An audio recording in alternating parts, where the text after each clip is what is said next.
takes to compete at this level? It's a continuous mental battle because when you're at the highest level, you know exactly, like, physically wise, you both can run for days, as I'd say. But the mental aspect of the game, you have to be mentally really strong so that you don't lose focus in between points if you've had one or two bad shots or something, not to break that concentration to stay in the match. Okay, well, Lawrence, have yourself a lovely day here at the Wanderers Sports Club. Thank you, guys. Thank you very much. It takes heart and all the soul. A head stuck in the game. It takes every bone in your body, all the blood in your veins. And then more blood, and more sweat, more tears, all your hopes and your dreams. It takes conquering fears.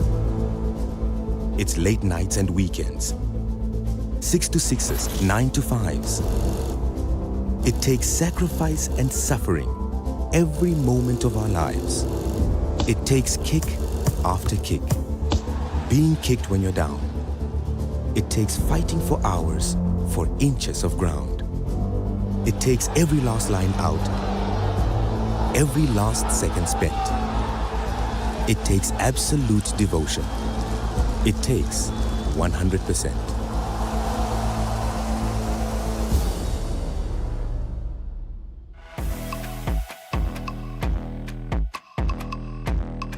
Joined by Manda, ranked number 1 in Zambia. Manda, just tell us, you played your first game yesterday. Tell us, how was that one? It was really a very good game. I didn't know what to expect from Smith. He's a hard hitter, and given a chance, he will really take the ball off you, and he's good with the nick shot and everything. So it was really a good game. It was the first time I was playing him.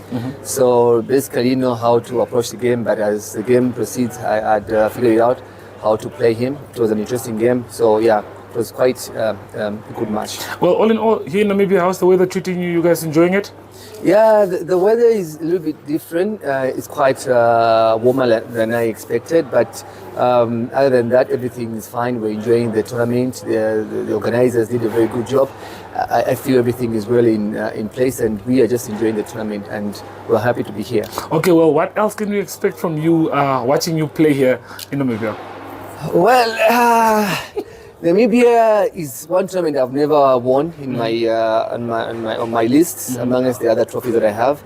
So winning Namibia Open for me will be something that I really have to celebrate, because the closest I came to Namibia tournament was third place. So if I could win with the help of God, I'll be very excited, and I'll be smiling. Okay, no, then thank you for your time. Thank you so much. The next days are not a measurement of time, but the distance from here to the finish line. For the race you are running, for your kids, your career, your health, your future. Not away, but towards it. While the voice in your head reminds you it won't be easy. But by simply swinging your feet towards the floor, you've taken the first step. Grow for it with Stamino Grow. 5-in-1 supplement available at all leading pharmacies.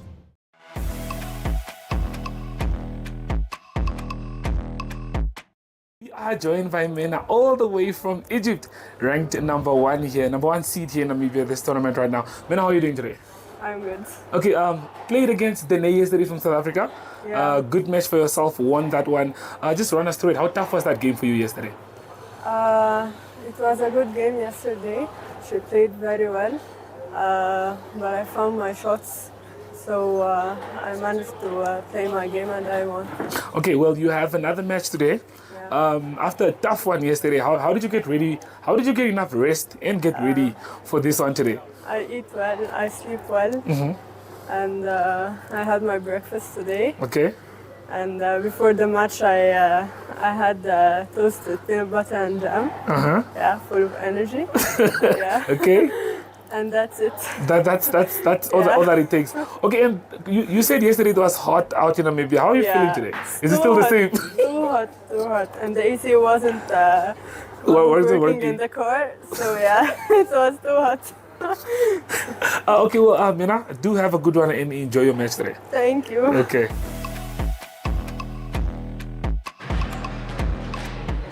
You're watching the BDO Namibia Open Championship in squash, and I have the pleasure to introduce to you one of the stalwarts, I would say, of sport here at Wanderers, Dan Forrest.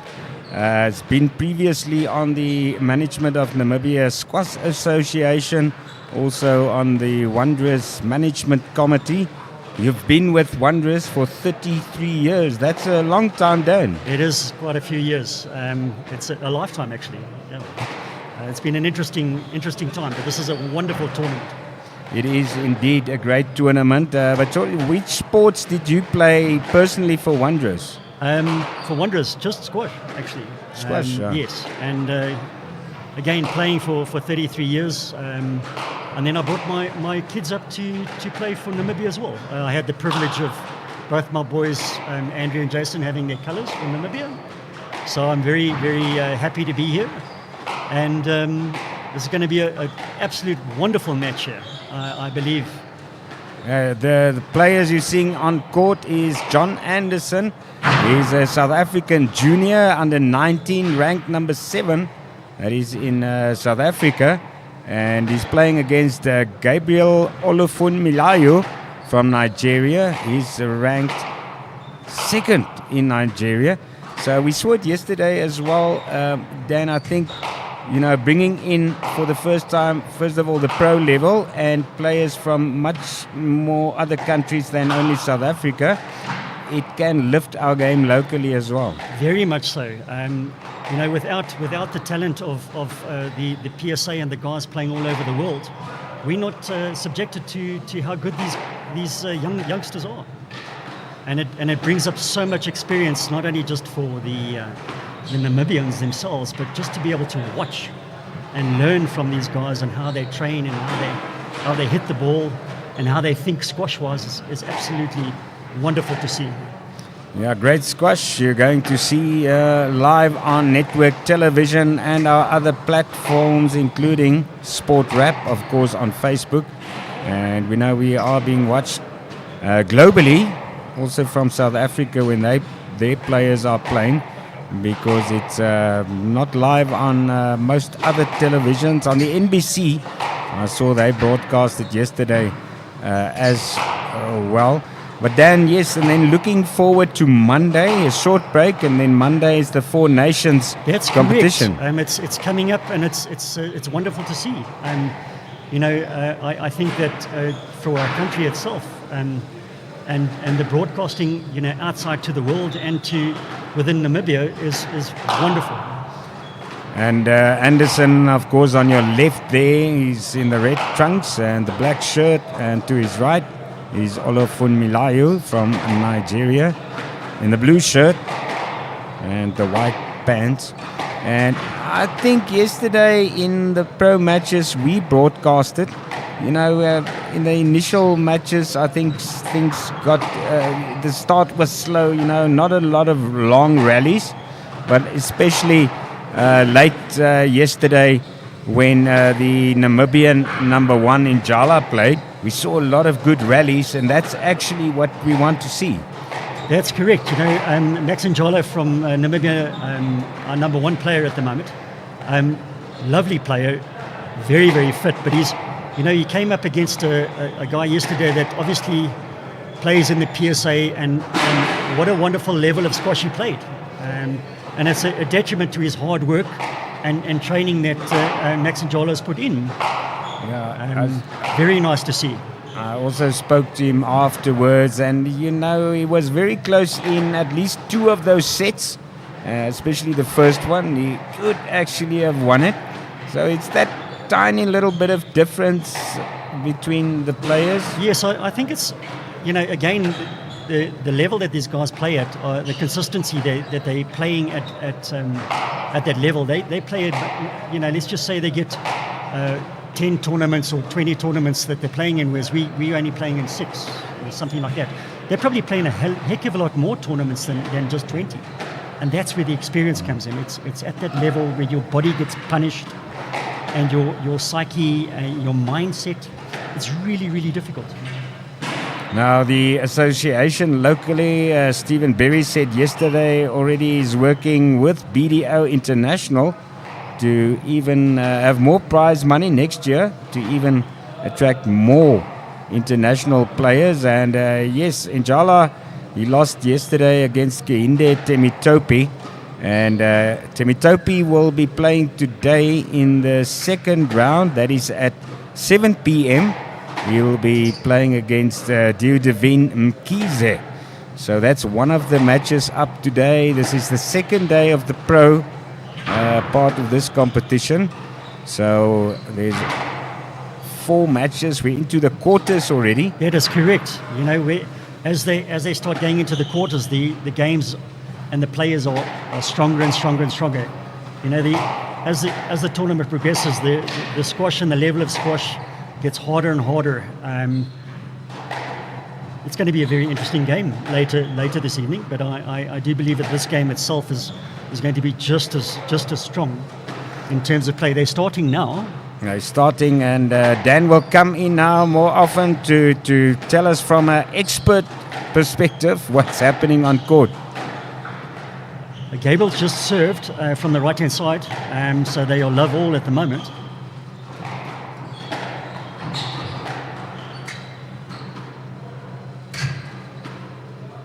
I think they're probably going to play a let there. Their ball came back onto top of each other. Oh no, it's actually a point to Gabriel, 1-love. I want to ask you, do you have to ask for a let? Do you have to ask the referee and yell let? You have to ask for a let, Yeah, yes. okay. There's a point where the referee has to decide whether it's a let or it can be a stroke against the person, depending on the infringement. Yes. And that's all at the discretion of the mark and referee. Obviously, with the WSF rules apply. Hand out 1-2. With the game, you know. Gabriel leads 2-1 at the moment. Just if you are a newbie to the sport, let means that you want the referee to make a decision on possible obstruction. So that's when your opponent gets in front of you and you can't get to the ball to play. That is correct. If there's any infringement, where they can also play, a let for safety in case someone's going to get hit with the ball or the racket. And then what they do then is they just have to go and serve the point again and they start over again. So on a let, no points are given away to anybody, and they start the point over as new. 4-1, serving left. And trailing with 2 points now, Anderson. Yes, Gabriel is now 4-1 up. 4-1, trailing with 3. He's the younger player, isn't he, in this match? Yes, I think John. I think John is the younger player. Yes, he's the youngster from South Africa, John. And the rules say that if you're under 19 years old, the WS rules, you have to play with glasses for safety. That only applies until you're 19, and then after that, it's the discretion of the player whether they want to play with glasses or not. Interesting. That's for protection, of course. So it's good to see that the sport also looks after the younger players. Yes, very much looking after the youngsters in terms of that. And it's a good thing, The eyes in this game particularly are very prone to either getting a ball in the eye or maybe a racket in the eye. And so yes, it is a really, really safety conscious move from WSF, World Squash Federation.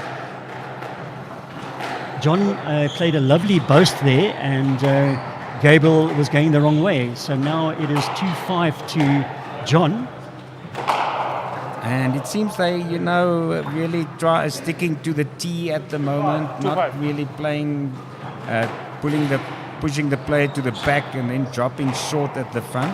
I think they just, at the moment, it's the first game, and they've only been on a few minutes. And I think they're tactically working out each other to try and find out if there's any faults in their play in terms of the length that they hit the ball to the back, and then obviously taking the person to the front. Like, for instance, that one there, Gabriel hit into the tin. He wasn't quite ready to hit that ball. So this is where the pressure starts building. And Njala told me last night after the matches that, you know, first in a match, especially the first game, you feel out And the out. opponent. 6, So 3. you try Yes, different shots and see what his reaction is. Correct. That's very correct. And it's a very much, I consider it a very much what we call a live chess game, you know, because you have to think about where the person is, what shot you've played, what's the next best shot that you can play, and it becomes a mind game, a mind and physical game. So you have to be top fit, and yet you need to also have the capability on the mindset. You have to be mind very strong. Now they're starting to really get into hitting the ball to good length, speeding the game up a bit, working each other out. And that one, 7, Gabriel 3 put a left. cross court, and then John smacked it into a little bit on top of his body, but he put it into the floor. I think that's pressure. Yes, again, pressure, again, coming back to the center. And that is a stroke ball to Gabriel, and Gabriel is now 7-3 up.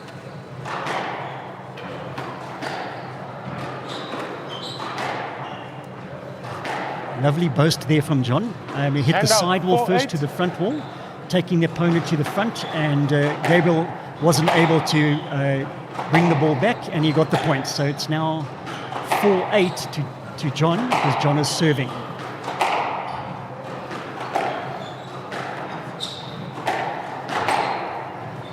They're really starting to get some good rallies going now. Yes, I think they're starting to warm up the bodies. Ooh, difficult shot there. Interesting call. I think that was a point to Gabriel. So it's a stroke 9-4. ball. 8-4.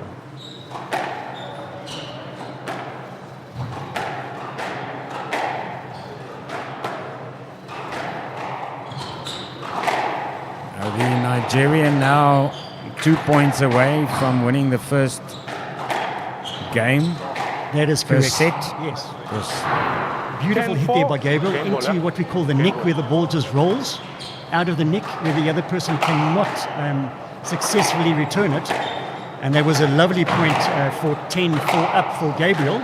And again there, what a beautiful shot he played there. 11-4. It came on his body, Game. and yet he still put it straight down into the side wall and bouncing. A very nice shot from Gabriel. So it was actually a Gabriel now leads 1 game to love, 11-4. Dan, as a squash player, I have to ask you, do you actually practice hitting the ball into the corner, what they call the nick shot?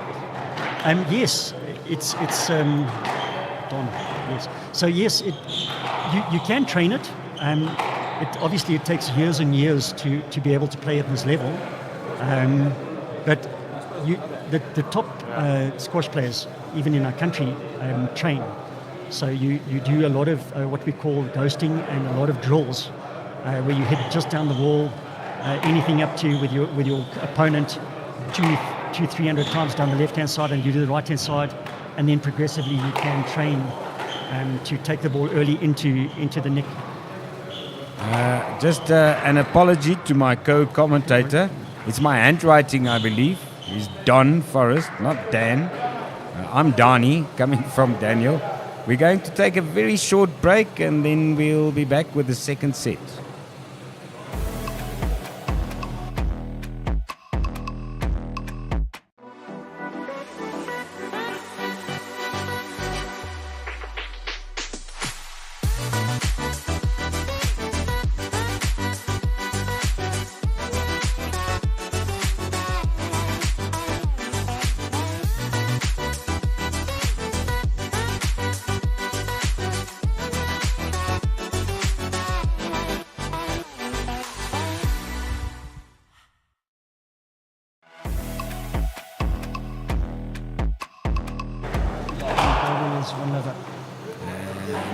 We're back now with the second set in this match between John Anderson, he's from South Africa, and Gabriel Olufunmilayo from Nigeria. About to start. With me is Donald Forrest, long-time member of Wanderers Squash Club. And the first set maybe quite comfortably won in the end by the Nigerian. Are we going to see some fight back from Anderson in the second set? I think things are going to get heated in the next half an hour or 40 minutes.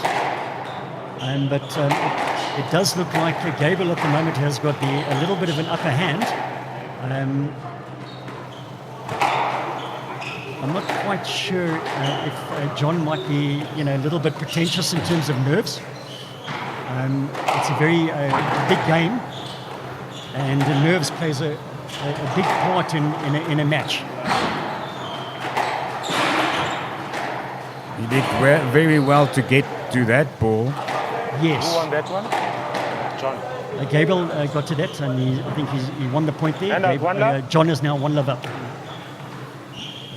Is he? He must be. Yeah.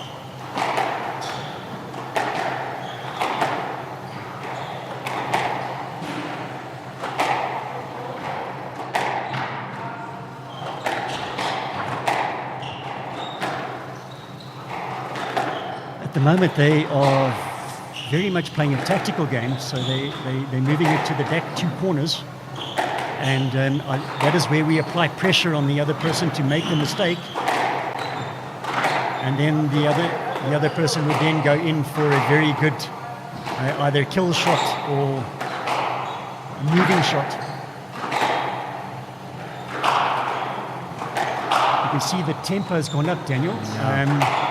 And they're definitely playing a different game at the moment than they did in the first game.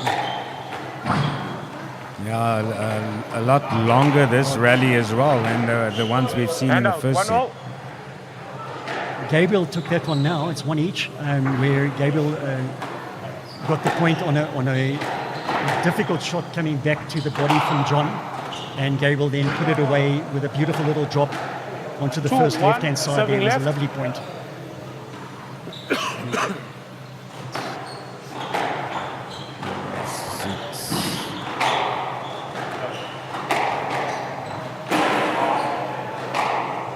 It's now 3-1. 2-1. Donald, you're welcome to correct our scoreboard. I think the scoreboard might be wrong. I'm not sure. We'll just check with you. This might be in favor of Olafun Milayu. We'll just make sure for you. Correct.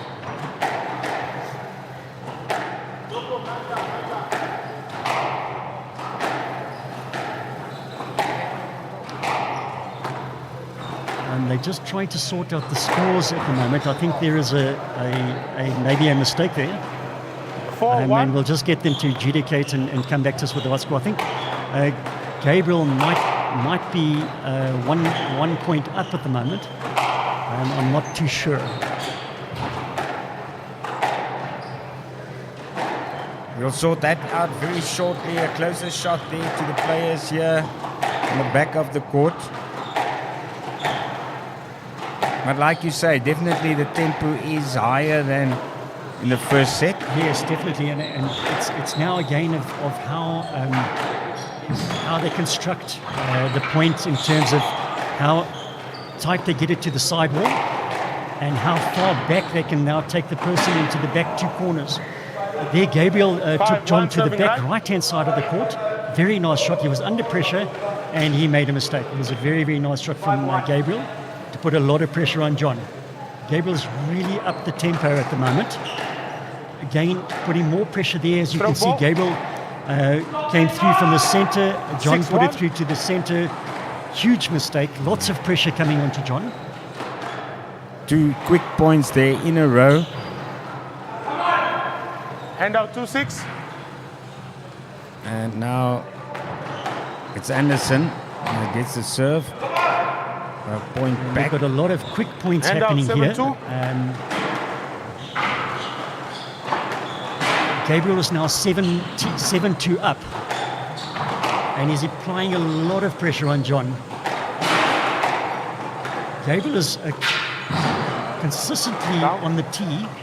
Again, there another mistake by John. 2. And Gabriel is really, really playing a wonderful game at this level. 3 points now to set point. We're just not finding the nicks, huh? There was a lovely drop there by Gabriel on the left-hand side. 9-2 serving right. And he's really applying pressure now on John.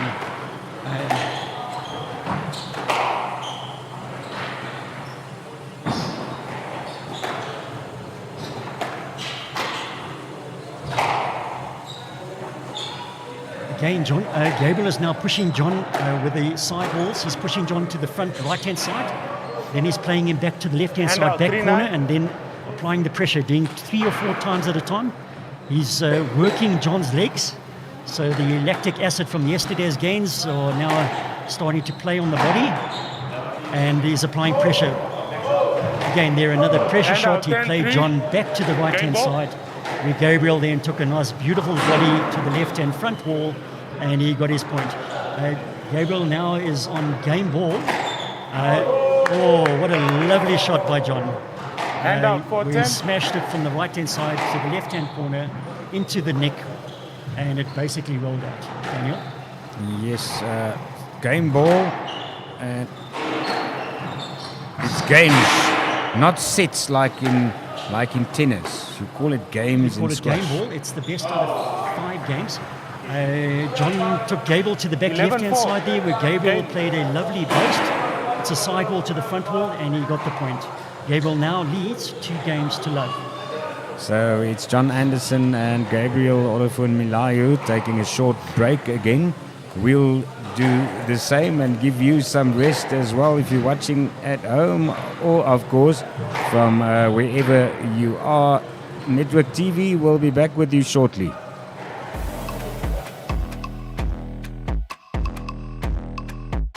Muscle and joint pain should not be the reason you can't perform at your best. Norflex Gel. It also shouldn't be the reason you miss that important deadline. Norflex Gel. Or miss those precious moments that matter the most. Norflex Gel.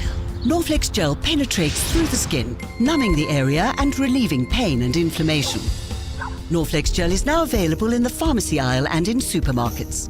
New Norflex Gel Fort is available for stronger anti-inflammatory action. Beat the pain with Norflex Gel.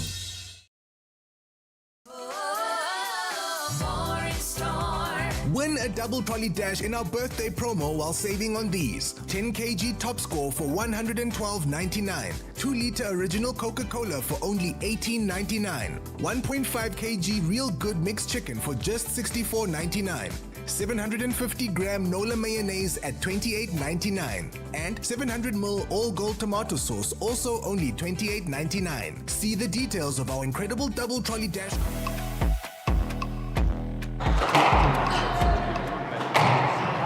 We're back here on the court at the BDO Namibian National Open Squash Championship.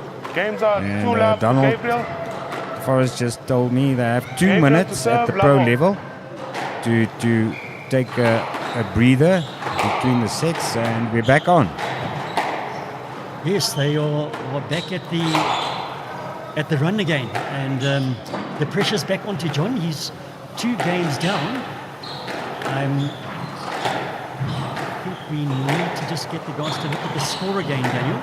They just started the game. The game is love all at the moment, so the score is a little bit incorrect.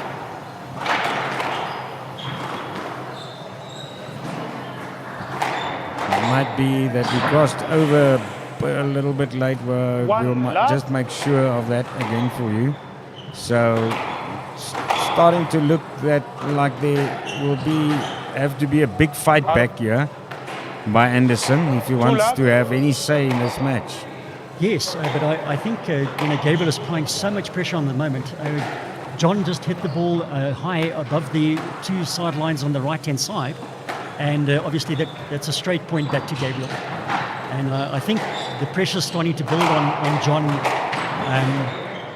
He's 2 love down, and the pressure's Gabriel's just building a lot of pressure. 3 love. But for a younger player, a junior player like Anderson from South Africa, it's also a wonderful opportunity to test himself against players from elsewhere on the continent. Very much so,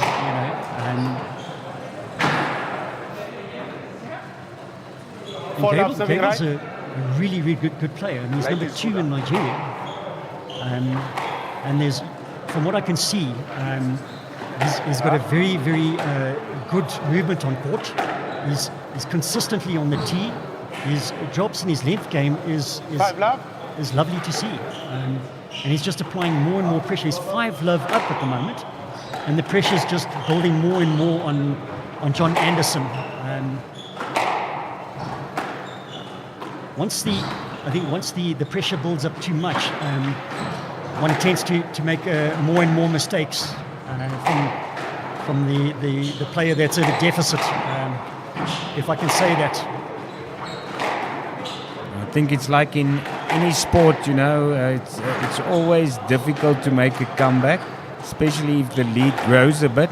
Correct. That is so correct. It can be done. Squash is like a cricket. It's not over until the last call. And there have been games where a person has been 2-love down and then they lose it in the fifth. So it can change. But let's see how this plays out.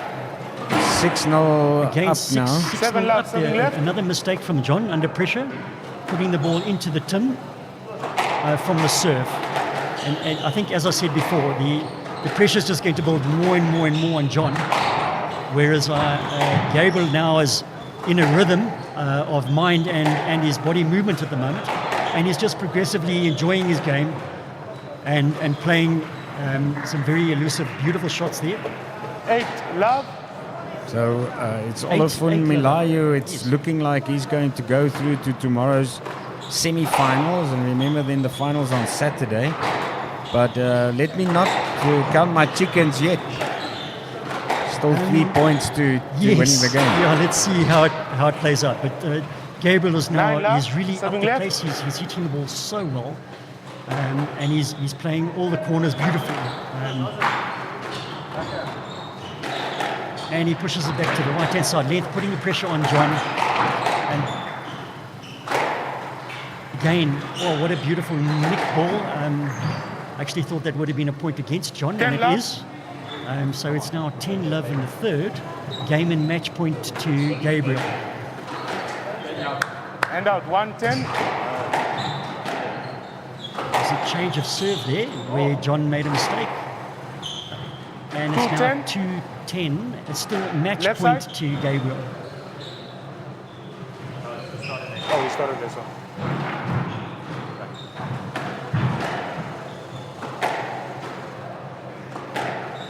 So if we can catch up with 7 points straight now,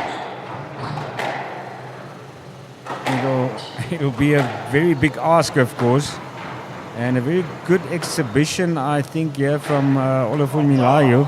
He looks very relaxed as well. One wonders if this is the top of his game. I think just being relaxed there at 11-2 up. Very generous of He's more relaxed in his play there. He could play his shots. of him, He wasn't under pressure to change his game. I think that beautiful drop that he just played now for the match was from the back of the court, and it was a lovely top spin. Lovely to see. Yes, so the winner there in straight games, winning the first match here in the quarterfinals. And when we come back, we'll bring you a match from the ladies PSA. But before that, we'd like just to tell you the other quarterfinals this afternoon at 5 o'clock. So that's the next one. He's from Egypt, Abdelkalek. He will be playing Damien Groenewald. And then at 6, it's Adegoke Onwapemipo. Sorry, I will practice that one more in future. Yes. Against Luan Groenewald. And then the final match of the evening will be Devine Mekise against Kihinde Temi Topi. So still a lot of great squash coming. Very much so. There's some top games going to happen this evening on the PSA playoff that the guys are playing at the moment. And there's really, really going to be some intense squash. And I think just as a long-time player, it's lovely to see guys from all over the world here and playing at this level. And we do obviously thank BDO again for this wonderful tournament that they've put together. And I think it's going to be much bigger in the future. Thanks, Donald.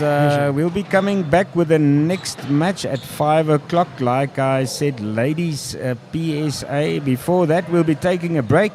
And hopefully we'll bring you some interviews from courtside by Brian Munango.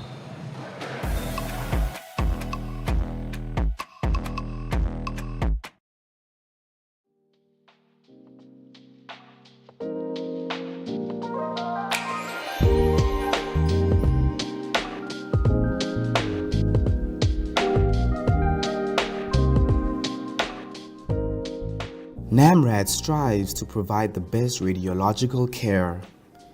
We keep up to date with new technology, and with our state-of-the-art department, all radiology services are provided at one convenient location.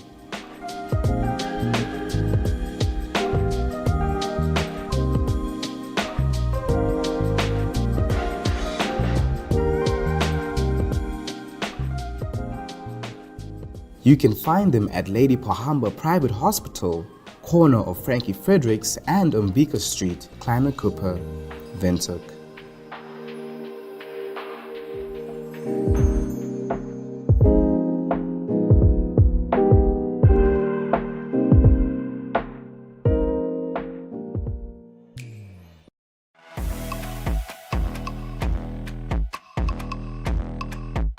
Joined by the president of the NSA, Rudy. Rudy, just tell us the tournament turnout, how are you liking it so far? It's the first PSA challenge in Namibia. How big is this for squash? I must say we are delighted. The NSA board has really been dreaming of this for a long time. And it's been on our agenda probably for a couple of years. I know the last tournament that we had of international standard like this was in 2014. So for us, this is really putting us back on the map, especially with all the social media and even the type of work that you guys are doing.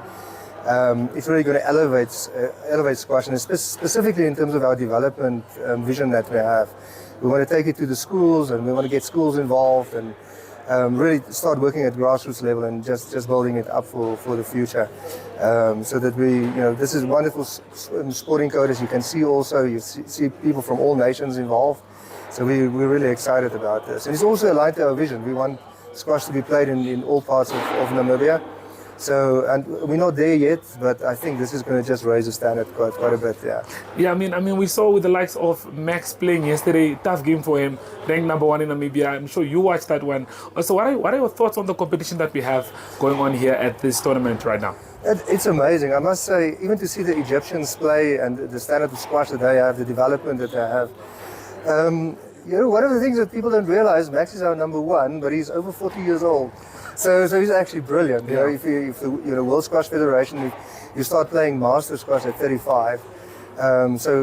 If he can go and compete even at masters level and international level, you do exceedingly well. So our vision is to actually get those grassroots players up and develop them. So we have the youngsters coming through. So Max is doing brilliantly. Even if you take his age into consideration, but he's an anomaly, I think. Okay, well, what can we expect from you on the field, in the ring yourself? From myself? Yes. I'm in the B section, so yeah. So I'm also in that age bracket. So I've played my first 2 matches, won them. So I'm playing my 3rd match now. So it's probably a bit of a quarterfinal. So if I can't pull this through, then I'll go through to the semis. So yeah, looking forward. The guy that I'm playing is quite fit, and he goes for every ball. So yeah, I'm more of a strategic player. I decide which balls I go for. So. Okay, well, I saw one of the matches myself from yesterday, and I saw how competitive this game is. But can you tell us what it requires, like mentally and physically, what it takes from a person to compete at this level? I must say that some of the top players, they actually spend about 4 to 5 hours, just exercising, practicing. Obviously, just on the court, but also off the court, doing a bit of strength exercises. Really, a lot of commitment, especially with the PSA players. They really need to put in a lot of effort because that's also their income. So, but mentally, I think that's a big part of it. I've seen some brilliant players that when they go on court, they just don't make it psychologically. So I think the mental fitness is equally important. So. Okay, thank you for your time. Yeah, thanks.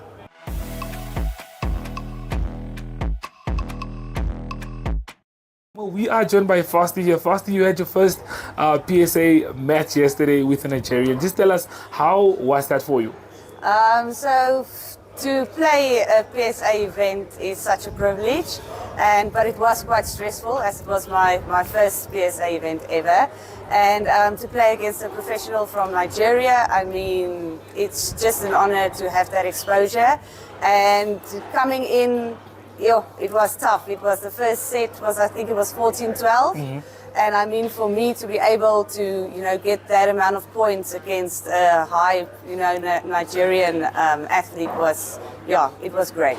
Okay, well, all in all, I mean, you should be proud of yourself just for taking part in it. I mean, coming into this game probably was a tough one. Tell us, preparation-wise, getting ready for the match, how was that? So to get your head around playing PSA and playing a professional is quite tough, especially if you're an amateur. So it was just about visualizing before, getting your shots, just sticking to the basics and not making mistakes, and just visualizing beforehand how you're going to play, where you're going to play the shots, and just sticking to basics. Okay, well, you're in the A division now. Yes. What can we expect from you? What can we look forward to in this one? So this morning I played a Zambian and I won 3-love. So that was a good match for me, good mental-wise, getting that win, especially after the loss yesterday.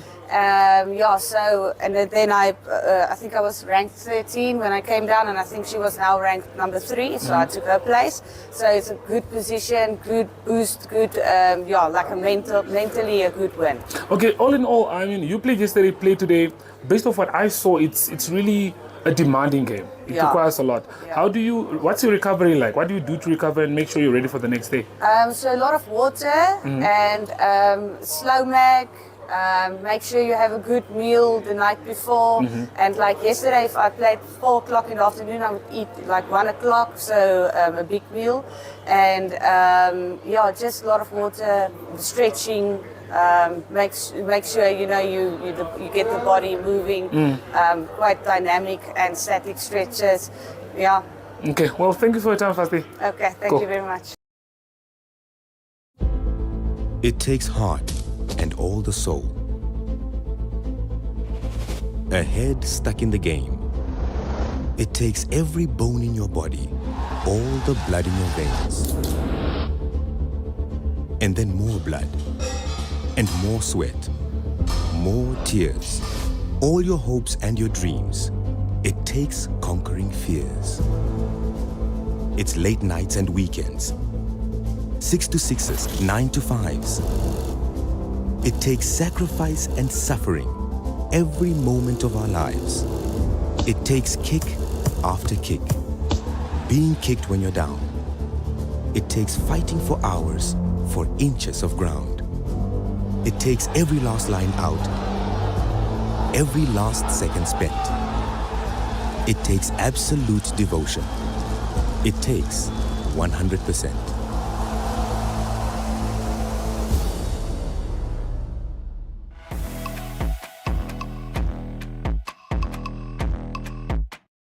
Joined by Yanre here, who is a ranked #1 junior in Namibia. Yanre, you played your first PSA yesterday. A tough match. I mean, level of competition, you felt it was different there. But just run us through it. How was that match for you yesterday? It was definitely very physical and also a lot of mental work in it. And a lot of learning experience. I definitely learned a lot from it. I mean, being exposed to such experience also it's good for you. It just shows you that you can improve your game as well. But all in all, how are you loving the tournament? So far it's been really good. It's a really tough competition. So at the moment just trying to keep up with everyone. I do enjoy it a lot. Okay, but well, before the tournament all started, just run us through how your preparation was looking like, how you got ready and how you got to where you are now for this one. So I've been training a lot with Max Njalo, who is the current Namibian #1. He's also currently my coach. We've been gymming a lot, spending a lot of time on court, doing consistency drills and everything. And how has that been helping you so far, working with him? I mean, he's one of the greats that we have here in Namibia. He has definitely brought me to another level, dragging me with him as he's progressing as well. Okay, so what else can the Namibians expect from you in this prestigious tournament? At the moment, I'm probably going to win my next match because I've beaten my next opponent before. So hopefully just win my next matches and getting that ranking. Okay, good luck then. Thank you for your time. Thank you.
I'm joined by Fivo all the way from Nigeria. Fivo, just tell us first and foremost how you're loving your time in Namibia.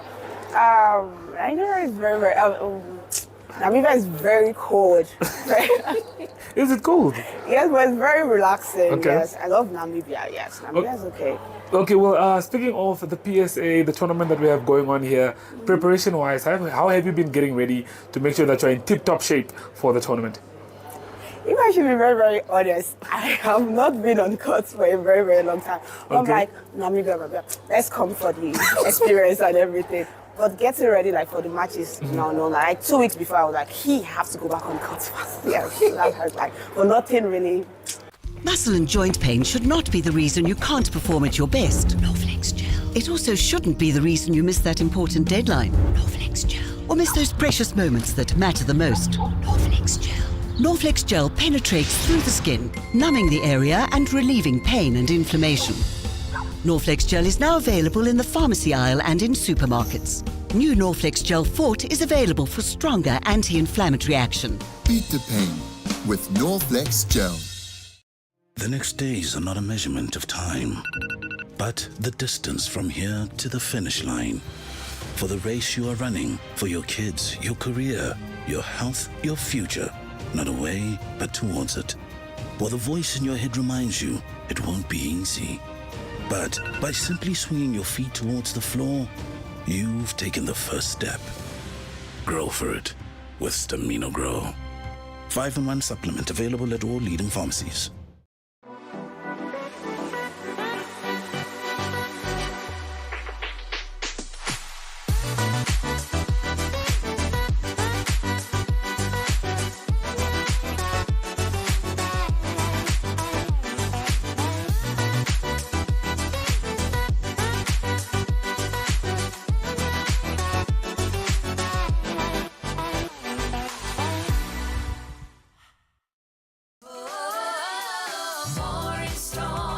Win a double trolley dash in our birthday promo while saving on these. 10 kg top score for $112.99. 2-liter original Coca-Cola for only $18.99. 1.5 kg real good mixed chicken for just $64.99.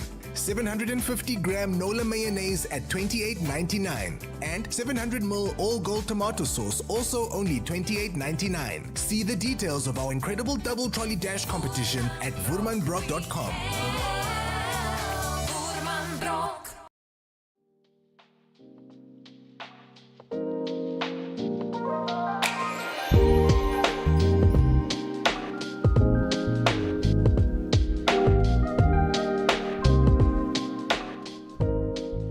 NAMRAD strives to provide the best radiological care. We keep up to date with new technology, and with our state-of-the-art department, all radiology services are provided at one convenient location.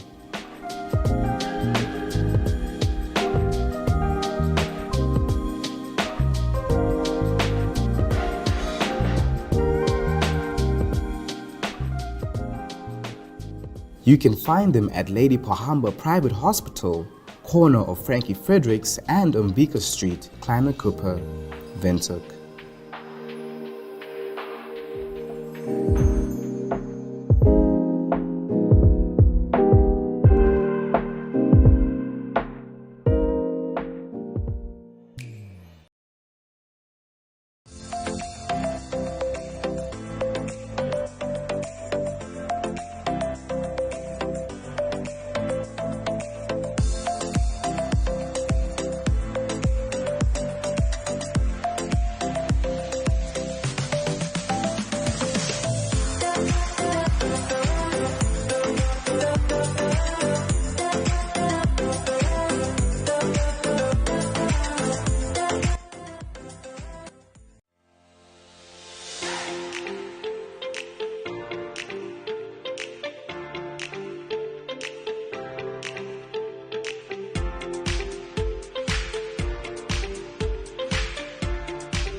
Joined by Andrew here. Andrew, just tell us how you loving the tournament so far?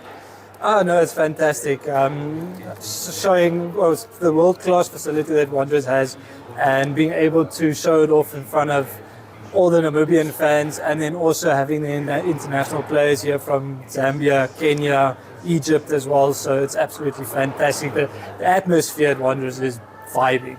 I mean, it's my first time tuning into a squash tournament, and I didn't think the sport was as fun as it looked yesterday. I mean, we saw with Max and Samuel how tough of a match that was. How important is it, do you think it is for us to have such events happen in Namibia? Oh no, it's a massive event for Namibian squash players on its own. It's like Lee who said the other day, we've got about anything between 6 and 10 tournaments a year. And our tournaments, we don't get exposed to that kind of level of squash continuously. So for Namibian players, it's absolutely fantastic to be exposed to that level of squash. And then, of course, also for our juniors, to see them all around here running up and down, playing with the overseas players, it's just amazing. Okay, well, for you personally, I mean, you have a game that you're set to take part in, but preparation-wise, how do you feel and how have you been getting ready for this prestigious games? So personally, I was out of squash for quite some time. But now I'm hitting it hard, training twice a day.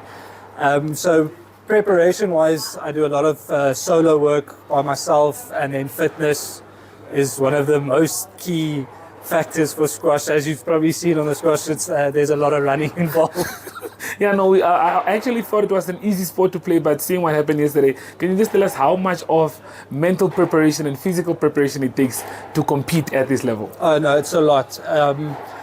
Squash is, as physically as it is, it's a continuous mental battle, because when you're at the highest level, you know exactly, like, physically wise, you both can run for days, as I'd say, but the mental aspect of the game, you have to be mentally really strong so that you don't lose focus in between points. If you've had one or two bad shots or something, not to break that concentration, to stay in the match. Okay, well, Lawrence, have yourself a lovely day here at the Wanderers Sports Club. Thank you, guys. Thank you very much.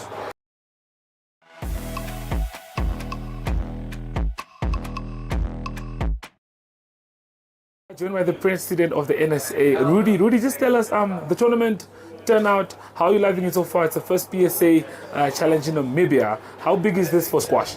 I must say we are delighted. The NSA board has really been dreaming of this for a long time.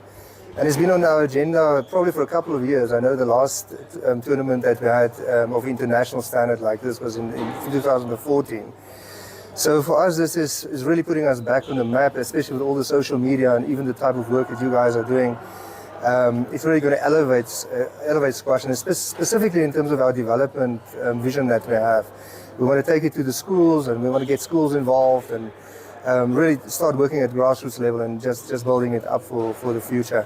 So that this is wonderful sporting code, as you can see also. You see people from all nations involved.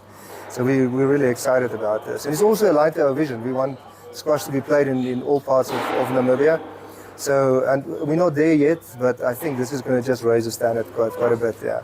Yeah, I mean, we saw with the likes of Max playing yesterday, tough game for him, ranked #1 in Namibia. I'm sure you watched that one. So what are your thoughts on the competition that we have going on here at this tournament right now? It's amazing. I must say, even to see the Egyptians play and the standard of squash that they have, the development that they have. One of the things that people don't realize, Max is our #1, but he's over 40 years old. So he's actually brilliant. Yeah. If the World Squash Federation, you start playing master squash at 35. If he can go and compete even at masters level, international level, he do exceedingly well. So our vision is to actually get those grassroots players up and develop them. So we have the youngsters coming through. So Max is doing brilliantly. Even if you take his age into consideration. But he's an anomaly, I think. Okay, well, what can we expect from you on the field, in the ring yourself? From myself? Yes. I'm in the B section, so okay. yeah. So I'm also in that age bracket. So I've played my first 2 matches, won them. So I'm playing my 3rd match now. So it's probably a bit of a quarter-final. So if I can't pull this through, then I'll go through to the semis. So looking forward. The guy that I'm playing is quite fit and he goes for every ball. So yeah, I'm more of a strategic player. I decide which balls I go for. So. Okay, well, I saw one of the matches myself from yesterday, and I saw how competitive this game is. But can you tell us what it requires, like mentally and physically, what it takes from a person to compete at this level? I must say that some of the top players, they actually spend about 4 to 5 hours, just exercising, practicing. Obviously, just on the court, but also off the court, doing a bit of strength exercises. Really, a lot of commitment, especially with the PSA players. They really need to put in a lot of effort because that's also their income. So, but mentally, I think that's a big part of it. I've seen some brilliant players that when they go on court, they just don't make it psychologically. So I think the mental fitness is equally important. So. Okay, thank you for your time. Pleasure, thanks.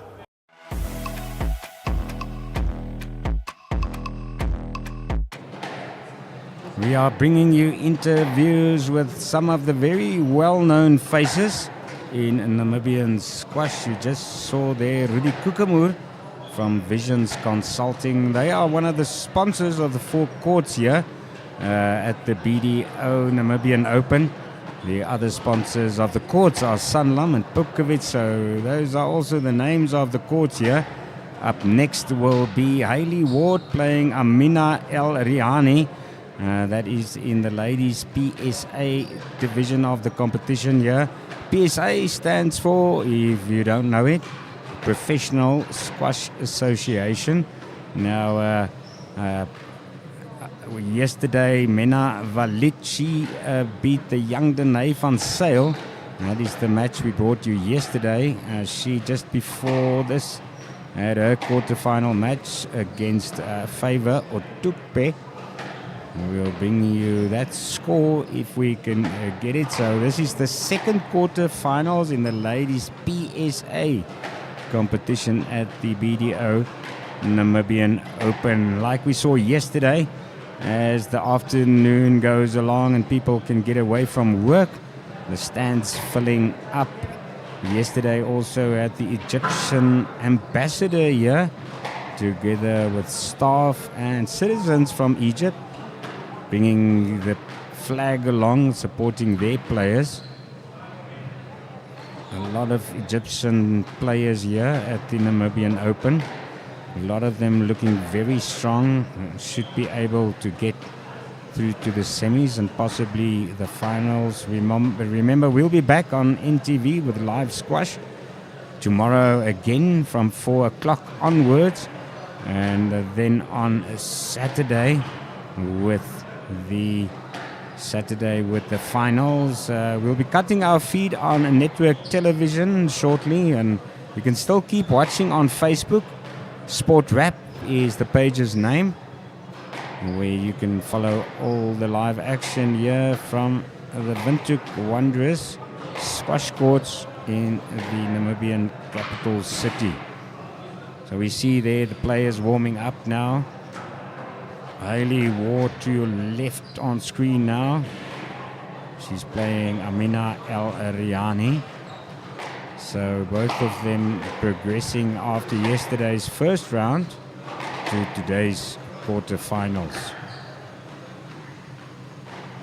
And if you don't know yet or haven't read about it, on Monday, the 4 Nations competition also starts here. Same courts against between Namibia and amongst others South Africa and Zimbabwe.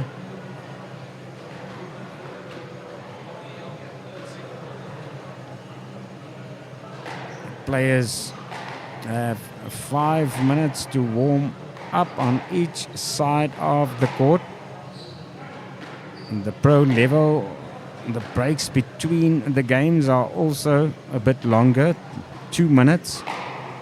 Normal games, it's only 90 seconds, so they get an additional 30 seconds to catch their breath, take in some water. If you're new to the game, it's a lovely game, the sport of squash. I believe they are still waiting to see if they will finally get admission to the Olympic Games in 2028. Next year we will not be seeing squash at the Olympic Games. But a great tournament this for the first time. Pro level players here from various countries taking Namibian squash up to the next level. And the plan is to build from here. Next year already make it an even bigger tournament, the BDO Namibian Open.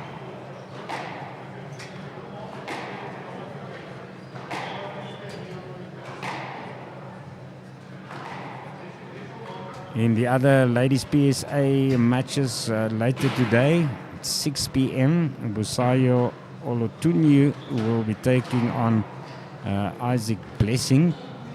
And then the 7 p.m. match this evening is Mariam Ashraf against Rafiat Abdulaziz. Yesterday, Ashraf got past one of the very well-known players here in Namibia, Adri Lambert. And if players are knocked out of the pro division, they continue to playing in both the men's and ladies A division. There's also a B division at the tournament for the gentlemen.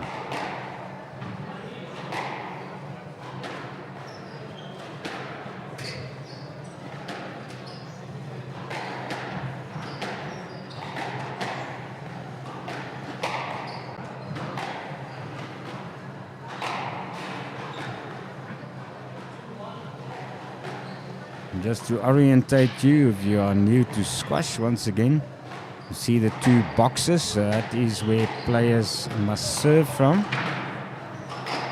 When they serve, the ball has to hit between the lines in front.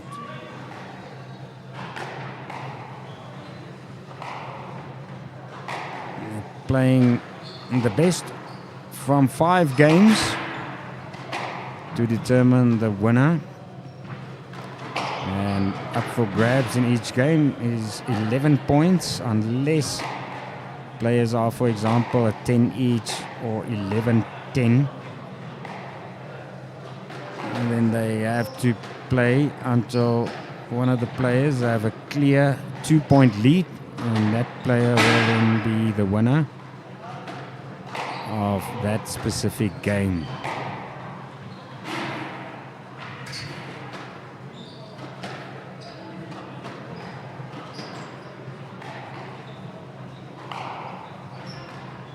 Previous match, if you only tuned in now or joined us, Gabriel Olofunmilayo from Nigeria, second seed from his country, beat John Anderson, the youngster, still under 19 from South Africa in straight games. 3-love.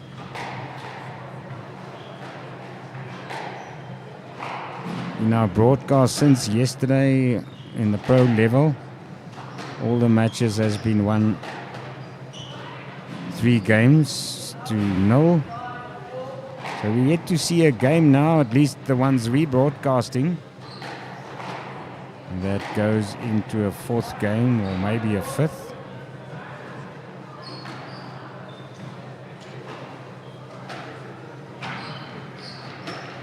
Hayley Ward and Amina El Eliani still getting ready for their match. And you will see, yeah, there they come now. They're going to decide who's going to have the first serve. The spin there of the racket. And they've decided they will have a very short break before we start.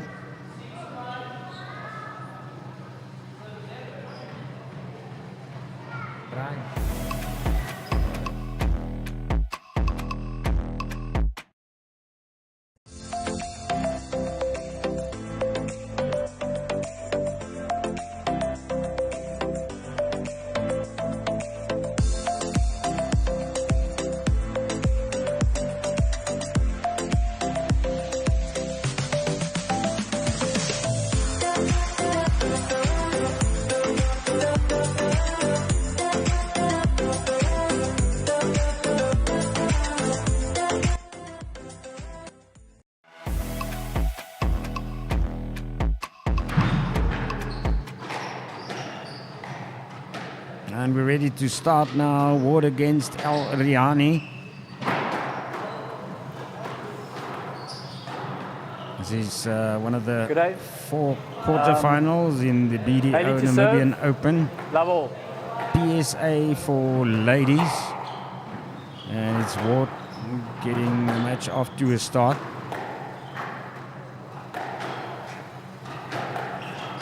Hand out. And it's first point to One love. El Riani. And they're back on now.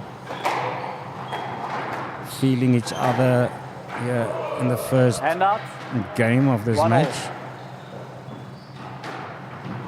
And Ward pulls one back then, so it's one each. Out of court. Hand out, 2-1. One for you and one for me. That's the way it's going now. El Riani makes it 2 points.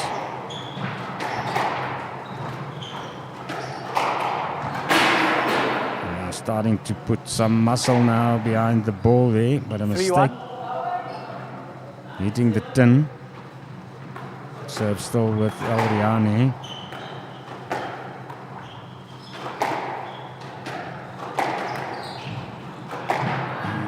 Players in the first game usually trying to figure out which will be the best shot to win the opponent with. Hand out, 2-3. It's now 3-2. Ward pulling back a point. Serve is high and then it comes lower now. Both players getting back to the tee. Still playing from the Strike tee ball. then, and Hand there's out, the mistake 4-2. now by Ward. Riani up 4-2. If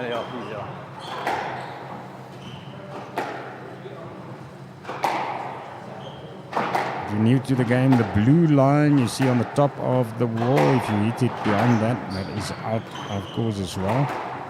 A bit of a longer rally we're seeing now. Ward just getting through that, the back wall. And hitting the tin. Another 5-2. point for El Riani. Going up 5-2 now.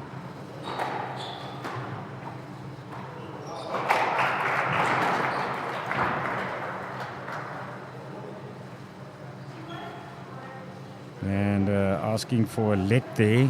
Possible left. obstruction, asking the referee to make a 5-2. call. Left.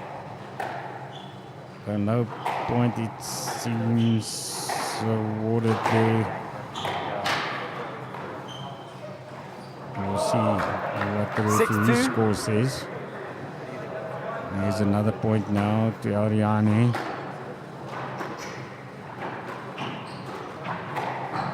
Changing direction quite fast. Sometimes the player keep to one wall for quite a bit before they Strike change ball. direction. Chasing 7-2. the opponent the other way. And that's El Riani retaining the serve.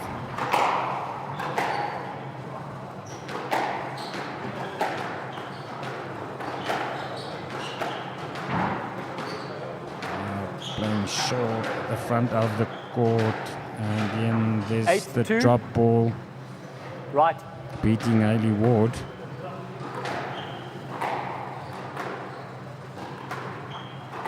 Now Riani seems set to win this first 9-2. game of the match. Now up 9-2. She needs another 2 points to win the first game.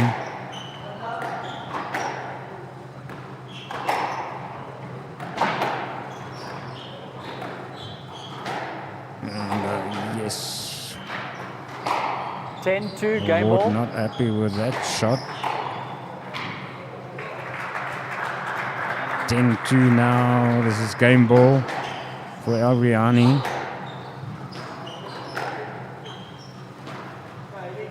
Hand out, 3-10. And she gives away a point there on a mistake to Ward. 3 points now.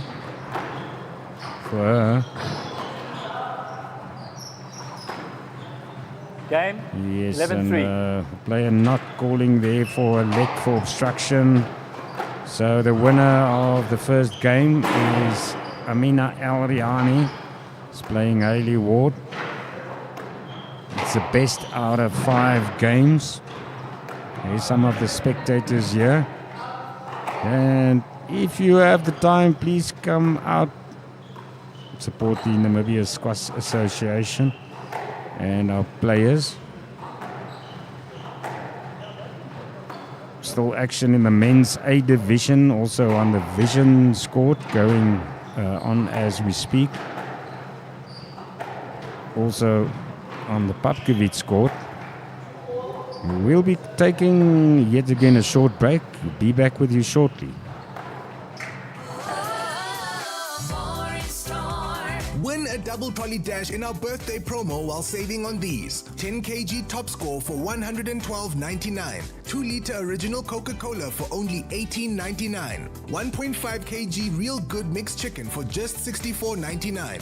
750 gram Nola mayonnaise at $28.99. And 700 ml all gold tomato sauce, also only $28.99. See the details of our incredible double trolley dash competition at vurmanbrock.com.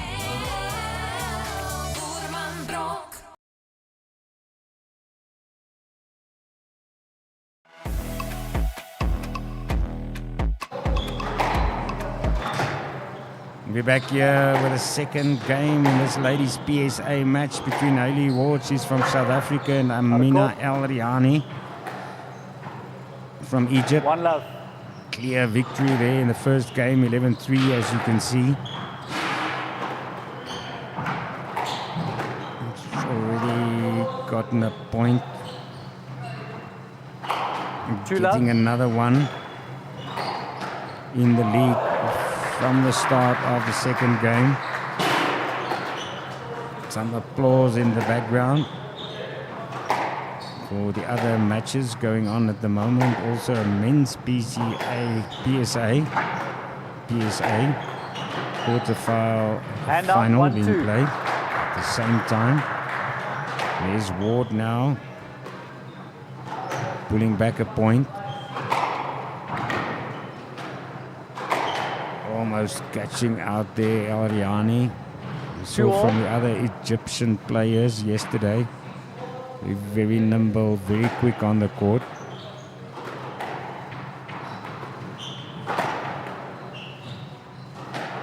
And Amy Ward couldn't get to that ball.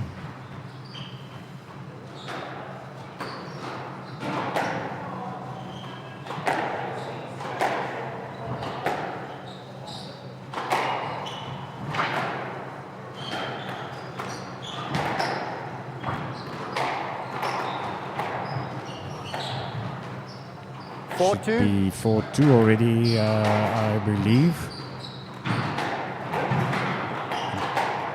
Which will make it probably 5-2 now. I'm just asking our scoreboard keepers to check on that for you. Make sure.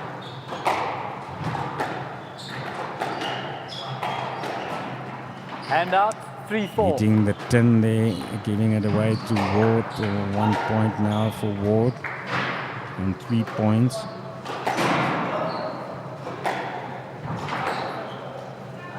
And the Egyptian hitting hard there and then slowing it down a bit.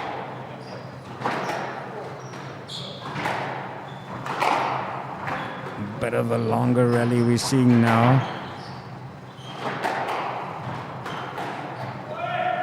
You have to have your eye on the ball the whole time. A lot of concentration. You need to play the game of squash. 5-3. Even more at the top level, the PSA level. Stroke ball. Hand out, 4-5. Some of our Egyptian and other visitors also with world rankings behind their names. Egypt very strong in the sport of squash.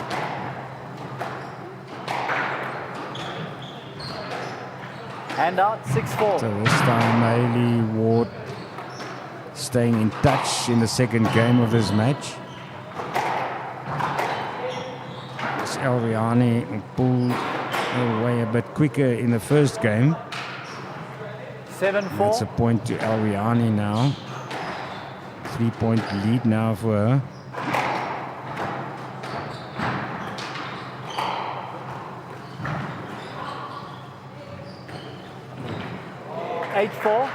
And Elriani pushing Ward to the front of the court there. Couple of short shots.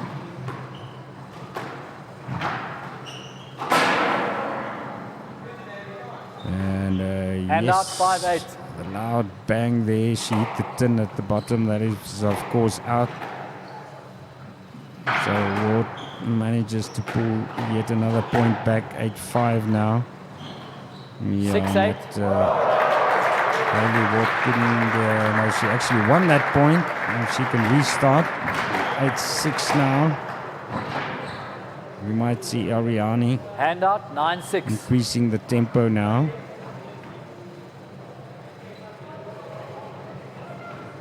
A good matchup thus far in the second game. Not set. That's the tennis term between the Egyptian 10-6 and the game South ball. African in action here. It's now up 10-6 up for Double. Elriani. 11-6 And game. it was game ball, and it is the game going to her. 11-6, the second game. 11-3, her victory in the first one. So unless Hayley Ward, the South African, can come back fighting and pull back a game after this, then Elriani will progress to the semi-finals. Yeah. Shot again there. Some of the spectators, Technifiber, also one of the partners here. Many partners, many businesses supporting the BDO National Championship. We're going to visit the marketplace for a bit, and then we'll be back with the third and possibly deciding game in this match. The next days are not a measurement of time, but the distance from here to the finish line. For the race you are running, for your kids, your career, your health, your future. Not away, but towards it. While the voice in your head reminds you it won't be easy. But by simply swinging your feet towards the floor, you've taken the first step. Grow for it with Stamino Grow. 5-in-1 supplement available at all leading pharmacies.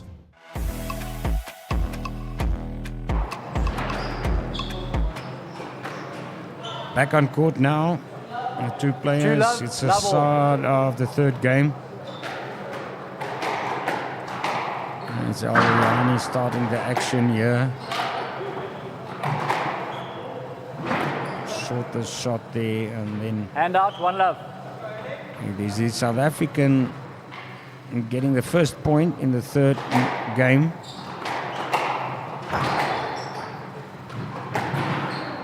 Definitely showing some fighting spirit. Not going to lie down. Hard shot from Ariani towards the back wall.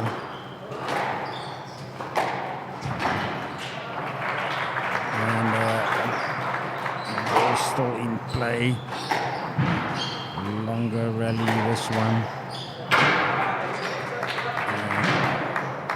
2 love. Ariani not being able to get to that ball. So Hayley Ward now with a 2-point lead in the third game. Let's see if Hayley can build on that lead and increase it. That is exactly what she does. Sometimes the concentration of the leader can wane a bit in the third game. 4 love. Ward still now in control. 4 love.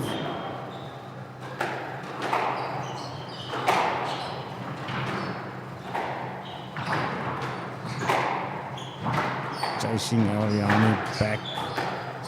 Ariani sticks to the middle of the tee, and then Ward is in a place. She calls for a let. They're waiting for the referee for a decision there. No let. 5 love.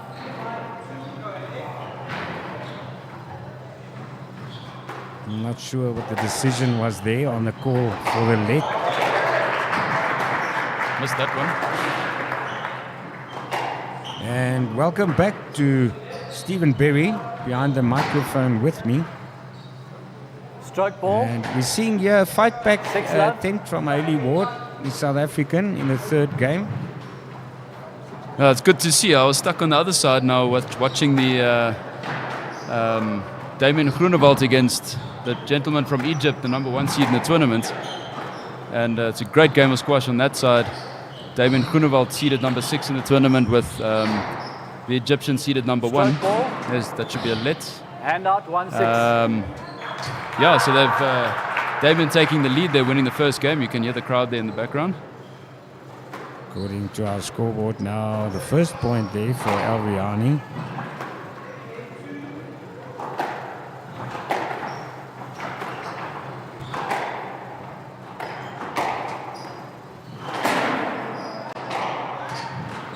And I think a more competitive match, this one, than the 2 ladies PSA matches, Stephen, we saw yesterday. Yeah, and that's exactly as I said yesterday. Obviously, yesterday I saw the Namibian ladies who've never had exposure at this level. Well, Audrey, the Namibian, and then Danae, the youngster from South Africa.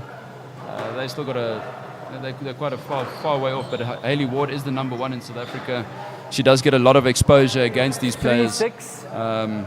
As you can see, she's made a comeback there, coming back to 6-3 after losing the first 2 sets. But Amina El Rihani is a world-class player, so I'm sure she will. 4-6 left. Well, it looks like she's already coming back there at 6-4. Handle the pressure well and bring the game back nicely.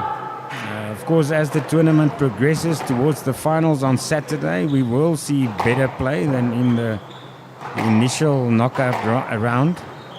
And also remember, the players, I don't want to use the term losing, but the player that doesn't win, they can still continue playing in the A division. Yeah, so they'll obviously then only the ladies that lost their first game yesterday play in the A division. So if they lose their match now, they're out of the tournament. They won't be able to continue. 6-all. Okay, then it's time to go home. And thanks for that, Stephen.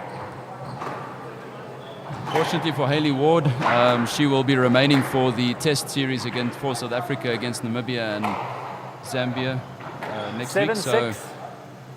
So that should be quite a good one, and she'll obviously have a bit of time to rest and reflect on her performance.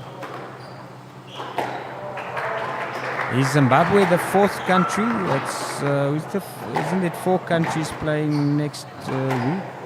Unfortunately not. Okay. There was very bad news this morning where Zimbabwe pulled out of the tournament due to financial reasons. So, it's not good news for the sponsors or for the players. Everyone is looking forward to playing against Zimbabwe. We don't know much about their players, but unfortunately they pulled out. So it's very frustrating because that's obviously everything's been put in place. The marketing, the sponsors have made the payments for various things.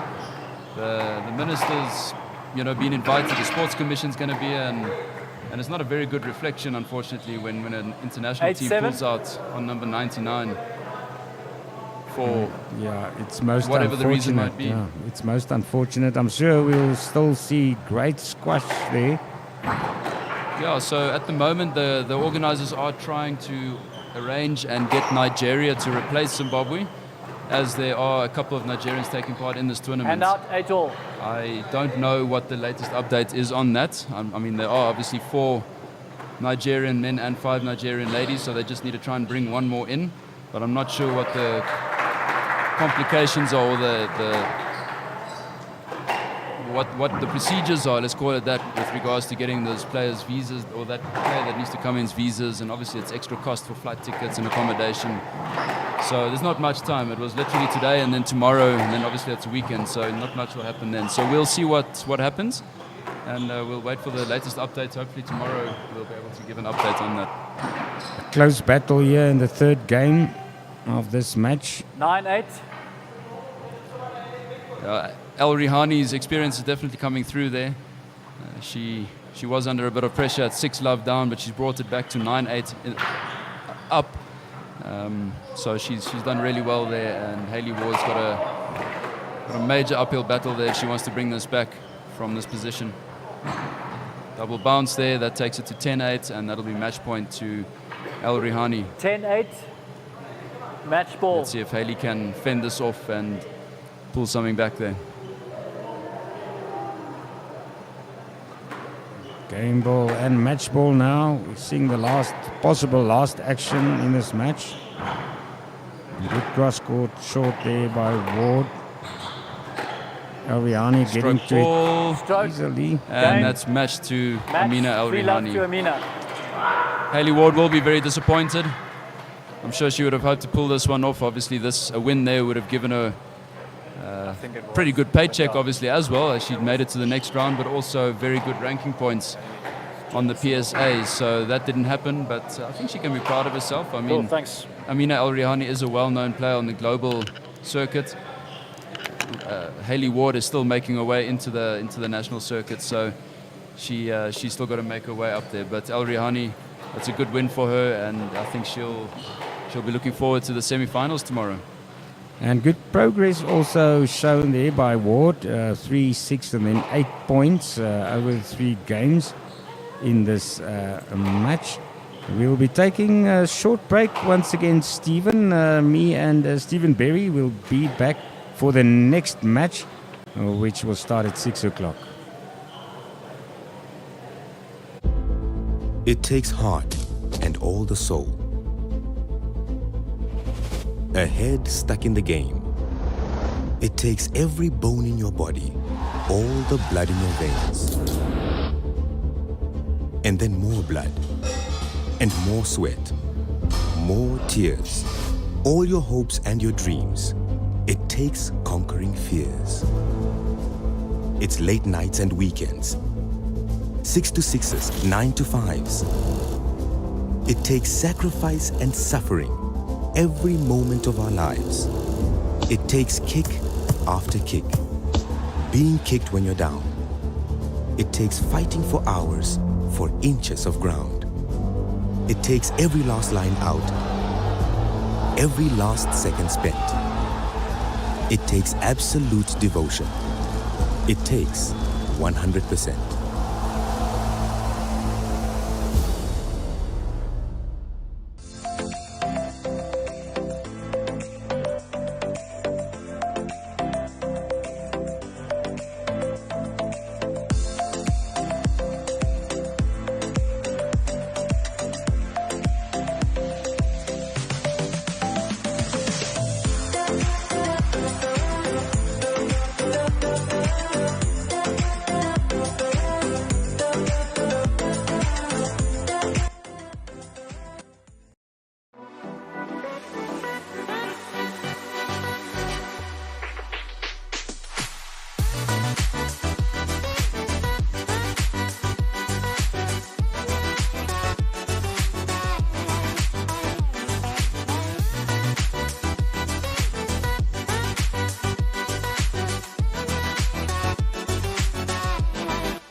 Win a double trolley dash in our birthday promo while saving on these. 10 kg top score for $112.99. 2-liter original Coca-Cola for only $18.99. 1.5 kg real good mixed chicken for just $64.99. 750-gram Nola mayonnaise at $28.99. And 700ml all gold tomato sauce, also only $28.99. See the details of our incredible double trolley dash competition at vurmanbrock.com.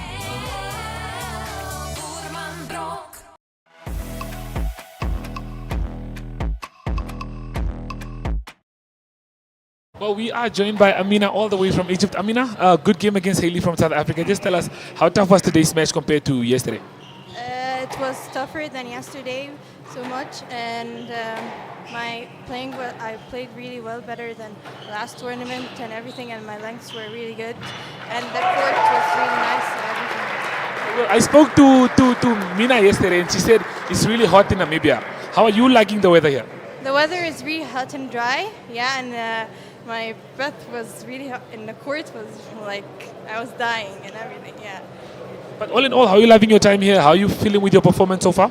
Yeah, it's really great, and the hospitality is really nice, and the organization and the tournament and everything is really great, and everything was really nice, yeah. Thank you for your time. Yeah, thank you so much. Well, there you have it from Amina. We will try and get to Haley. She is still holding or getting her breath, so you guys should make sure you stay tuned.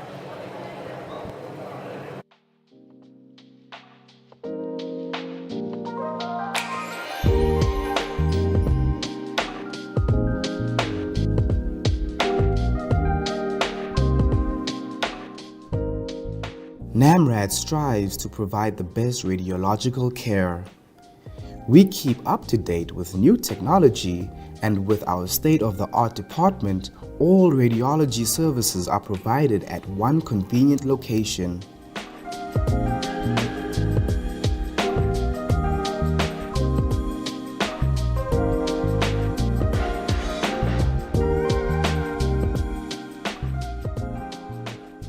You can find them at Lady Pahamba Private Hospital, corner of Frankie Fredericks and Umbika Street, Kleiner Cooper, Windhoek.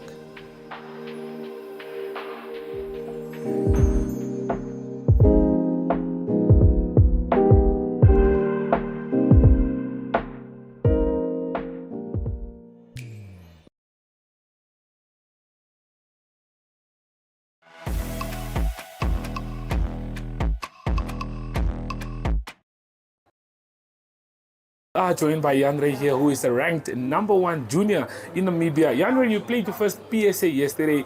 A tough match. I mean, level of competition, you felt it was different there. But just run us through it. How was that match for you yesterday? It was definitely very physical, and also a lot of mental work in it, and a lot of learning experience. I definitely learned a lot from it. I mean, being exposed to such experience also, it's good for you. It just shows you that you can improve your game as well. But all in all, how are you loving the tournament? So far, it's been really good. It's a really tough competition. So at the moment, just trying to keep up with everyone. I do enjoy it a lot. Okay, but well, before the tournament all started, just run us through how your preparation was looking like, how you got ready, and how you got to where you are now for this fight. So I've been training a lot with Max Njalo, who is the current Namibian #1. He's also currently my coach. We've been gymming a lot, spending a lot of time on court, doing consistency drills and everything. And how has that been helping you so far, working with him? I mean, he's one of the greats that we have here in Namibia. He has definitely brought me to another level, dragging me with him as he's progressing as well. Okay, so what else can the Namibians expect from you in this prestigious tournament? At the moment, I'm probably going to win my next match because I've beaten my next opponent before. So hopefully just win my next matches and getting that ranking. Okay, good luck and thank you for your time. Thank you.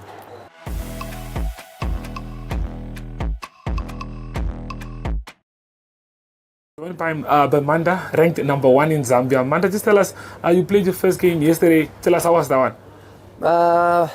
It was really a very good game. I didn't know what to expect from Smith. He's a hard hitter, and given a chance, he will really take the ball off you, and he's good with the nick shot and everything. So it was really a good game. It was the first time I was playing him. So basically, I didn't know how to approach the game, but as the game proceeds, I had figured out how to play him. It was an interesting game. So yeah, it was quite a good match. Well, all in all, here in Namibia, how's the weather treating you? You guys enjoying it? Yeah, the weather is a little bit different. It's quite warmer than I expected, but other than that, everything is fine. We're enjoying the tournament. The organizers did a very good job. I feel everything is well in place, and we are just enjoying the tournament, and we're happy to be here. Okay, well, what else can we expect from you watching you play here in Namibia? Well, Namibia is one tournament I've never won in on my lists amongst the other trophies that I have. So winning Namibia Open for me will be something that I really have to celebrate. Because the closest I came to Namibia tournament was third place. So if I could win with the help of God, I'll be very excited and I'll be smiling. Okay, no, then thank you for your time. Thank you so much. We are joined by Fasti here. Fasti, you had your first PSA match yesterday with a Nigerian. Just tell us, how was that for you? So to play a PSA event is such a privilege, but it was quite stressful as it was my first PSA event ever. And to play against a professional from Nigeria, I mean, it's just an honor to have that exposure. And coming in, it was tough. It was the first set I think it was 14-12.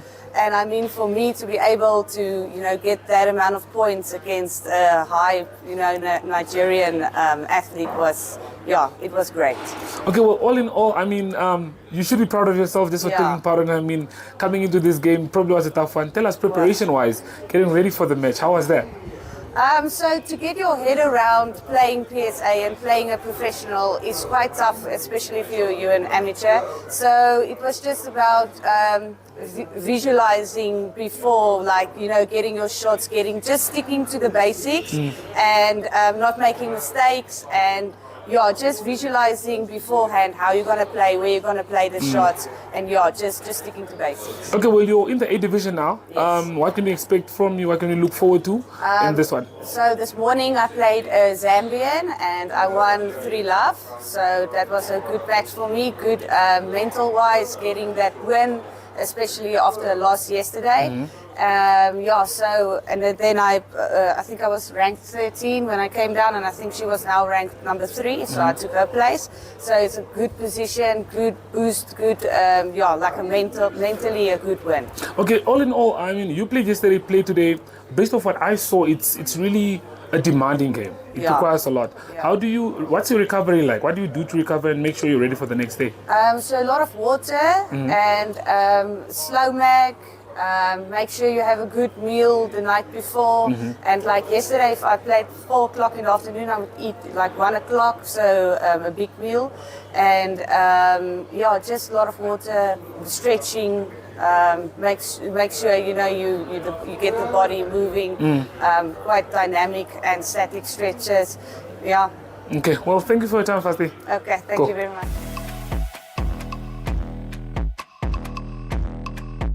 Are joined by Andrew here. Andrew, just tell us how are you loving the tournament so far?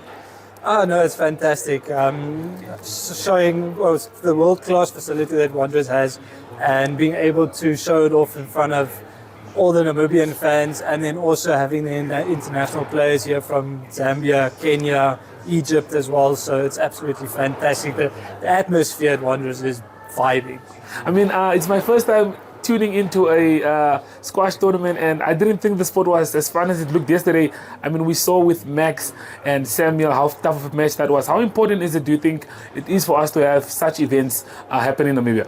Oh no, it's a massive event for Namibian squash players on its own. It's like Lee who said the other day, we've got about anything between 6 and 10 tournaments a year. And our tournaments, we don't get exposed to that kind of level of squash continuously.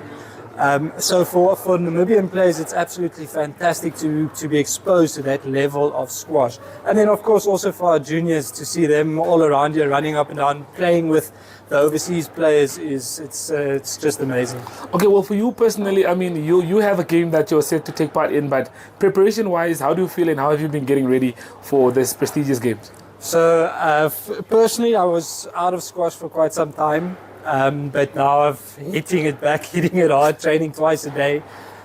So preparation-wise, I do a lot of solo work by myself, and then fitness is one of the most key factors for squash. As you've probably seen on the squash, there's a lot of running involved. Yeah, no, I actually thought it was an easy sport to play, but seeing what happened yesterday, can you just tell us how much of mental preparation and physical preparation it takes to compete at this level? Oh no, it's a lot.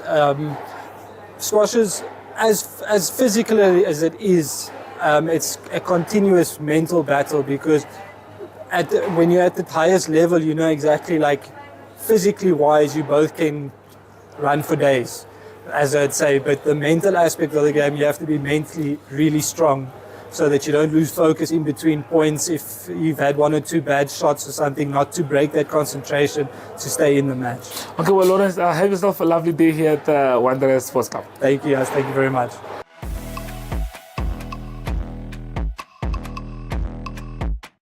The next days are not a measurement of time, but the distance from here to the finish line. For the race you are running, for your kids, your career, your health, your future. Not away, but towards it. While the voice in your head reminds you it won't be easy.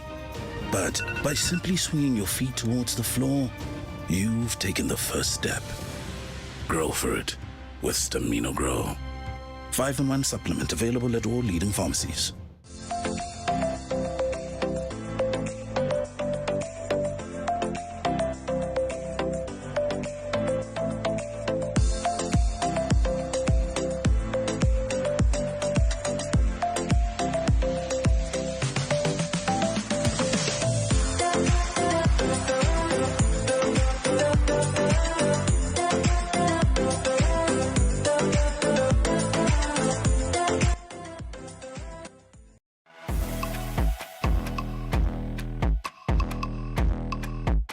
Joined by Fivo all the way from Nigeria. Fivo, just tell us first and foremost how you're loving your time in Namibia. Nigeria is very Namibia is very cold. Is it cold? Yes, but it's very relaxing. Okay. Yes, I love Namibia. Yes, Namibia is okay. Okay, well, speaking of the PSA, the tournament that we have going on here, preparation-wise, how have you been getting ready to make sure that you're in tip-top shape for the tournament? If I should be very, very honest, I have not been on court for a very, very long time. I'm like, Namibia, let's come for the experience and everything. But getting ready, like, for the matches, no, like 2 weeks before, I was like, he has to go back on court fast. Yeah, that hurt, like, but nothing really.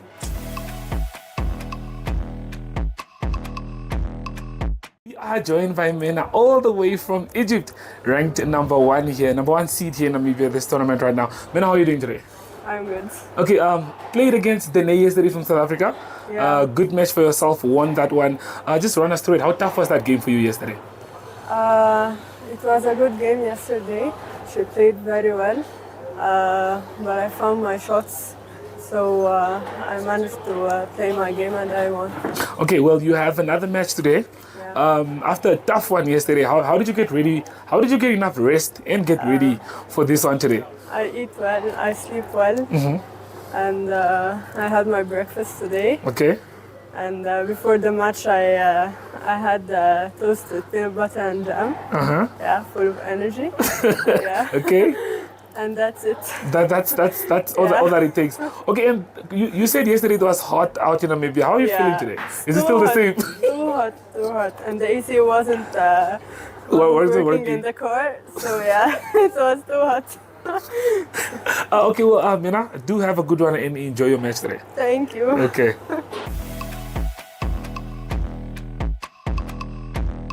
Joined by the president of the NSA, Rudy. Rudy, just tell us the tournament turnout, how are you liking it so far? It's the first PSA challenge in Namibia. How big is this for squash? I must say we are delighted. The NSA board has really been dreaming of this for a long time. And it's been on our agenda probably for a couple of years. I know the last tournament that we had of international standard like this was in 2014. So for us, this is really putting us back on the map, especially with all the social media and even the type of work that you guys are doing. It's really going to elevate squash, and specifically in terms of our development vision that we have. We want to take it to the schools, and we want to get schools involved, and really start working at grassroots level and just building it up for the future. So that this is wonderful sporting code, as you can see also. You see people from all nations involved. So we're really excited about this. And it's also aligned to our vision. We want squash to be played in all parts of Namibia. So, and we're not there yet, but I think this is going to just raise the standard quite a bit. Yeah. Yeah, I mean, we saw with the likes of Max playing yesterday. Tough game for him, ranked #1 in Namibia. I'm sure you watched that one. So, what are your thoughts on the competition that we have going on here at this tournament right now? It's amazing. I must say, even to see the Egyptians play and the standard of squash that they have, the development that they have. You know, one of the things that people don't realize, Max is our #1, but he's over 40 years old. So he's actually brilliant. You know, if the World Squash Federation, if you start playing master squash at 35, so you know, if he can go and compete even at masters level, international level, you do exceedingly well. So our vision is to actually get those grassroots players up and develop them. So we have the youngsters coming through. So Max is doing brilliantly. You know, even if you take his age into consideration. But he's an anomaly, I think. Okay, well, what can we expect from you on the field, in the ring yourself? From myself? Yes. I'm in the B section, so yeah. So I'm also in that age bracket. So I've played my first 2 matches, won them. So I'm playing my 3rd match now. So it's probably a bit of a quarterfinal. So you know, if I can't pull this through, then I'll go through to the semis. So yeah, looking forward. The guy that I'm playing is quite fit, and he goes for every ball. So yeah, I'm more of a strategic player. I decide which balls I go for. So. Okay, well, I saw one of the matches myself from yesterday, and I saw how competitive this game is. But can you tell us what it requires, like mentally and physically, what it takes from a person to compete at this level? I must say that some of the top players, they actually spend about 4 to 5 hours, just exercising, practicing. Obviously, just on the court, but also off the court, doing a bit of strength exercises. Really, a lot of commitment, especially with the PSA players. They really need to put in a lot of effort because that's also their income. So, but mentally, I think that's a big part of it. I've seen some brilliant players that when they go on court, they just don't make it psychologically. So I think the mental fitness is equally important. So. Okay, thank you for your time. Yeah, thanks. It takes heart and all the soul. A head stuck in the game. It takes every bone in your body, all the blood in your veins. And then more blood, and more sweat, more tears. All your hopes and your dreams. It takes conquering fears. It's late nights and weekends. 6 to 6s, 9 to 5s. It takes sacrifice and suffering every moment of our lives. It takes kick after kick. Being kicked when you're down. It takes fighting for hours for inches of ground. It takes every last line out. Every last second spent. It takes absolute devotion. It takes 100%.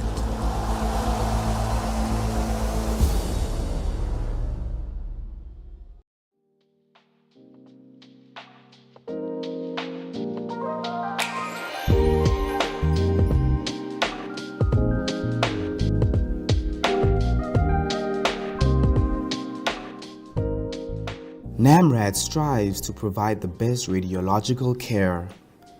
We keep up to date with new technology, and with our state-of-the-art department, all radiology services are provided at one convenient location.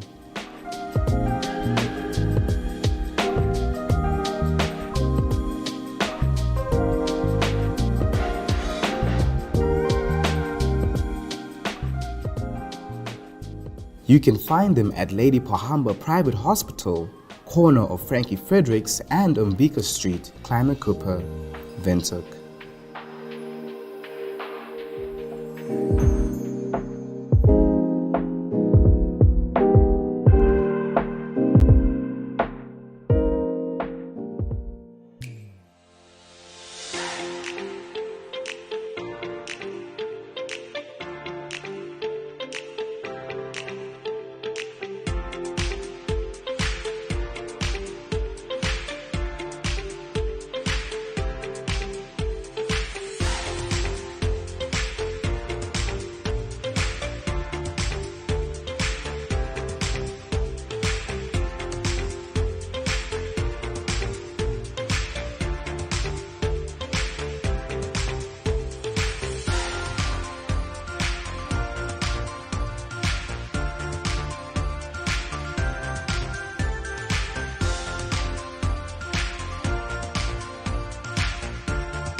We are joined by Max and Jala, ranked number 1 in Namibia. Max, we're having a beautiful tournament here. Just tell us how you're loving it yourself. Yes, I'm enjoying this. I mean, this is one thing that we expected it to happen, but we just didn't know when. But now eventually that it started, kicked off. We are so actually, we appreciate the effort that the NSA put together and everybody else who contributed to this whole huge tournament. It's the first ever hosted in Namibia. And it's also my first time to ever take part in a PSA challenge. So to see the skills from all different kinds of countries throughout Africa, it's a privilege for us. Okay, well, you took on Samuel yesterday all the way from Nigeria. He said he was ranked number 1 2 weeks ago before he got knocked off. And just give us your thoughts on that one. How was that one for you? How was the match in itself? Not what I expected. I thought he was going to clean me out. That's actually my expectation. So that's why in the first game, when I was leading 9-6, I couldn't believe it. I started thinking like, I can actually take this guy. But then for some other reasons, panic mode kicked in and my mental strength wasn't strong enough. So eventually I lost it. The second game, same thing. The third one, he took it. He was a better player. I mean, this is what he does for what he do for a living. No excuses at all. But overall, I think I did well, and I'm happy with my performance against him. But I'm sure next time, if I have to meet him again, it's going to be a different ballgame. A different ballgame. Well, you still have matches to look forward to. What can we expect from you as the viewers? I think what the viewers can expect at the moment is I'll put everything I have in my system. And I have trained actually quite hard. And the preparation for the full series that's coming up, this is actually right good for me. So I'll give everything I have in my system.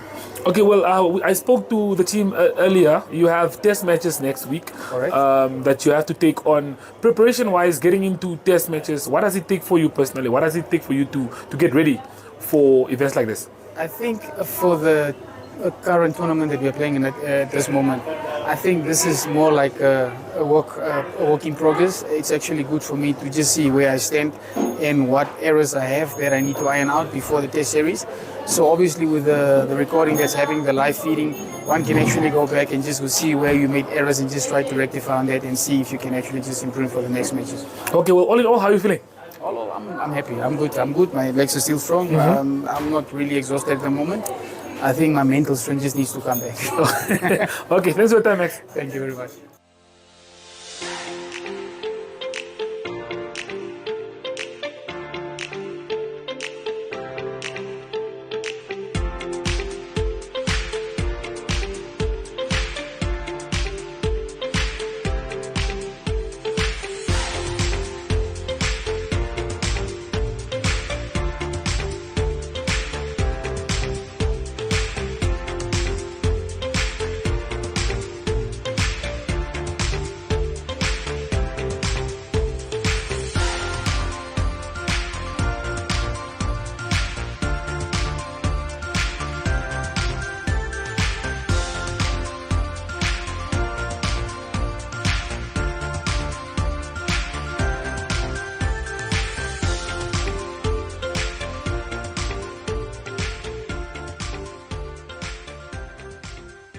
Muscle and joint pain should not be the reason you can't perform at your best. Norflex Gel. It also shouldn't be the reason you miss that important deadline. Norflex Gel. Or miss those precious moments that matter the most. Norflex Gel.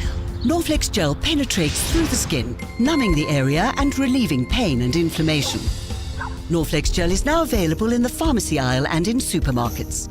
New Norflex Gel Fort is available for stronger anti-inflammatory action. Beat the pain with Norflex Gel.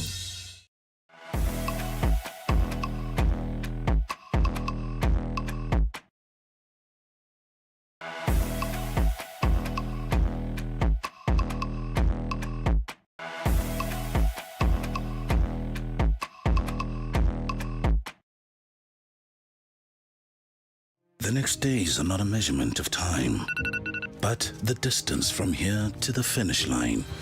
For the race you are running, for your kids, your career, your health, your future. Not away, but towards it. While the voice in your head reminds you it won't be easy.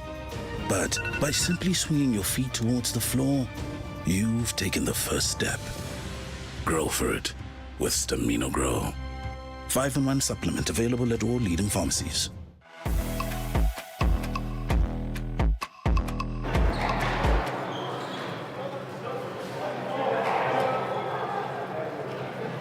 We're back with you live from the BDO Namibia National Open Championship, and back with the third match in the men's part of the PSA.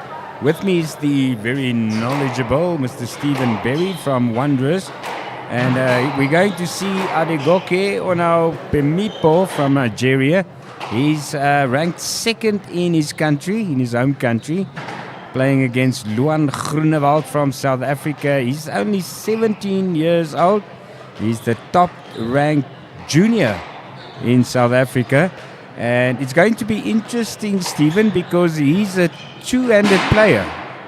He plays with two hands, which is quite uncommon in the sport of squash. Yeah, I've seen people playing with two hands before, but they've always been real amateurs. Luan had a great win yesterday against a Nigerian who was ranked a lot above him, far above him. So I'm very keen to see how he manages to play so well. As you can see on our screen now, he's busy warming up with two hands. I'm very curious to see how he manages to do it so well, because they told me that he was hitting nicks left, right, and center, which is interesting, because obviously if you play with two hands, you're losing your reach. So with a shorter reach, he must be. I've never seen him play before. He won the Junior Open as a 15-year-old last year, before he turned 16 at the V&A Waterfront. He won the under-19 division, so he must be really good. He must be really fast. And I'd love to see how he furthers his career as a squash player with this exceptionally unorthodox way of playing squash. So let's see what happens. He's playing against Adegoke. He's playing against Adegoke from Nigeria, who I had a few hits with before the tournament, and wow, what a player! He's just got such good racket skills and the way he plays the game. So, I mean, I've already been wrong twice this tournament, where I assumed that Luan was going to lose his game yesterday. He won his game 3-love. I assumed his brother Damien, who was the number 6 seed in the tournament, was going to lose his match today. He played against the number 1 player from Egypt, and he beat him 3-love as well. So the Groenewald brothers are here to make a statement, that's for sure. So let's see what happens today, because Adegoke is also an absolute natural talent. But you can see in the screen here, Luan with his unorthodox way of playing squash. It's going to be very interesting seeing how he does it. And if it's really possible, I mean, how he fares against these top players. He proved us wrong yesterday. Let's see if he can continue doing that against Adegoke all the way from Nigeria. Adegoke is the number 2 Nigerian. He's also the number 4 seed in the tournament. So we know he's up against a very strong player. So this should be good. They're going to do the spin now. It seems to determine who's going to have the start to this match. They're closing the door now. It's still now the official warm-up. It seems has started now. Onao-Pemipo playing the headband. And we see the green in there. And the white from Nigeria, obviously. And I think in the previous match as well, Anderson against Olofunmilayo, that is the previous one we broadcasted live here for you. The Nigerian also winning there in straight games. Yeah, I didn't get to see that game. There's so many matches happening at the moment, but I think that one happened while I was playing my own match. So unfortunately, I missed that one. But it's just such high quality squash at the moment. Obviously, yesterday we saw the lower ranked players trying to take on the higher ranked players. A lot of them very, very much mismatches. But from today onwards, it's going to be squash of the highest quality. And as I said it yesterday, I can't wait for the upcoming matches this evening. If you are around, make sure you get to Wanderers. You know, the entrance is free. There's still a lot of space in the pavilions. If you can't find a spot on the one pavilion, there's 3 other pavilions. And just make sure that you get there and just come and absorb the level of squash and the exceptional talent that these guys have. because we don't get to see this every day. So the last time we saw this was about 10 years ago.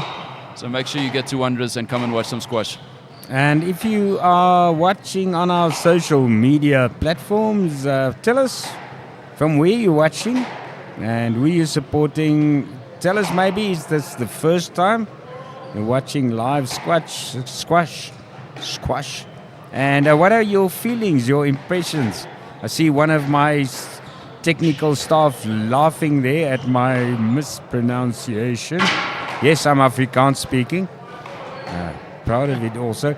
The previous match we broadcast in the ladies PSA, Hailey Ward really, giving Amina El Riani from Egypt a good go at times.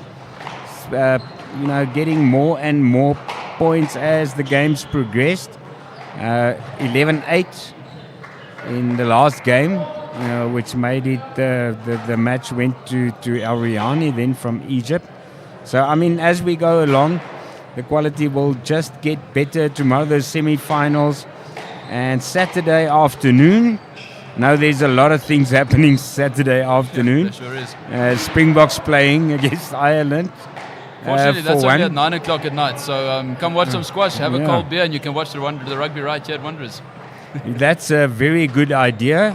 Is your golden cold ones you can get here as well, and nothing. There's very few things that are free. So come over to the Wanderers Sport Complex here in Pioneers Park in Windhoek, and come and enjoy yourself. Watch a bit of squash, and also, like we say, there's a lot of other things. You can get something to eat, etc. And a great tournament so far, Stephen. I nearly. We don't normally have these kinds of things starting on a Wednesday already, so I almost thought tomorrow was Saturday as it is. But yeah, for Saturday, there's a lot of stuff happening at Wanderers as well. There's the squash, there's obviously the award ceremony that'll happen afterwards. There's the rugby going on, but we also have a beer garden that's going to come up in the build-up for the rugby. So if anyone wants to head to Wanderers, we've got Yaku, Jacob and Taylor. At least that's what he goes by on stage. He'll be performing live, and everyone can come and watch Jacob and Taylor. You can have some great specials. It's fantastic squash, so it's going to be a great day at Wanderers on Saturday. But right now, we're building up to the live game between Luan Groenewald and his counterpart Adegoki, all the way from Nigeria, which promises to be an absolute humdinger. I was going to say it's about 45 degrees on court right now, but Adegoki is playing with the hoodie on, so I don't know how hot it gets in Nigeria, but it's sweltering at the moment. The ball's absolutely flying. Obviously, with squash, the warmer it gets, the more the ball bounces. So we can expect a lot of running rallies in this match, seeing as the balls are really going to be bouncing and flying through the air. But as we know, on this specific court that we're doing the screening on, the BDO court, you can sort of see from the screen here the nicks, or the corners as the uneducated people will call it. That's what the guys will be aiming for, because the nicks are really big on this court. And if you hit the nick on this court, that's your best bet. The ball's going to come out there and roll. You've got a much better chance of hitting the nick here, because the balls are going to fly, and it's very difficult to finish the rally in this heat at this level. So it should be a lot of fun. And the finals coming up, that's from 1 o'clock, I believe, on Saturday. And like Stephen said, there'll be a special beer garden. Just on a musical note, while we're watching the spin there to determine who'll start this match. Jacob and Taylor isn't a duo. It's Jacob with his guitar, Taylor, also known as Grappie in the Afrikaans language. That's a great right. musician. Come out and support Wanderers and the Namibian Squash Association on Saturday, and you'll see the best of this sport as well. So they'll be back on court soon. He just joined us, Adegoke, or now Pimipo from Nigeria, playing Luan Groenewald, only 17 years old, top-ranked junior in our southern neighboring country. What's really great to see in the build-up to these matches and the tournaments is these top players coming through to Namibia. Adegoki is a very good example. He arrived here on Monday. He spent Monday and Tuesday. Ladies and gentlemen, please, if we could keep quiet, please. He probably spent about 7 hours on each day on court, just hitting the ball. Whoever went on court, you just say, you can see little Francois Hanekom, who's the youngest player in the tournament, sitting on the pavilion there on your screens now. PSA event. Adegoki was hitting and coaching him from Nigeria for hours. And Luan He from came South and hit with Africa. us he started hitting at 11 games. o'clock on Monday morning.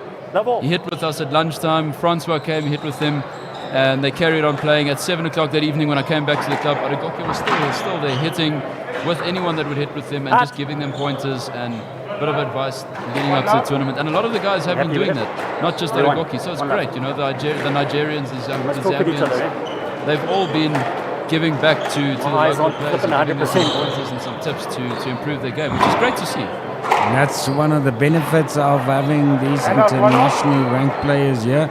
I'm going to give over to Stephen to keep you up with the action.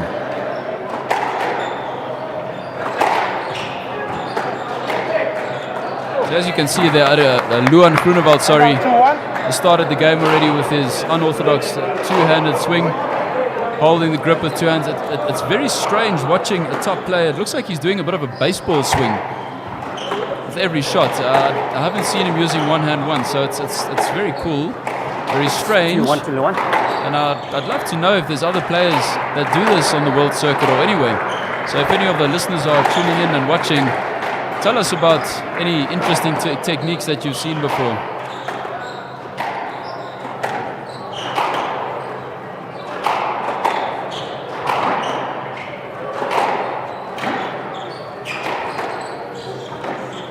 Ball was good. It was good.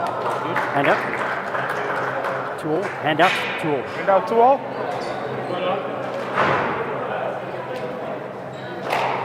Okay, 2-all. So you'll notice that Luan is playing with protective goggles on. It kind of looks like welding glasses that he's wearing. That's a requirement on the world squash scene. If you're still playing as a junior squash player, you need to play, and it's compulsory. You have to play with your protective eyewear. What's it?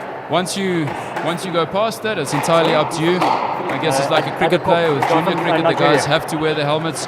After that, it's up to them. So he's playing with his protective wear. That obviously protects his eyes from a racket or a flying ball.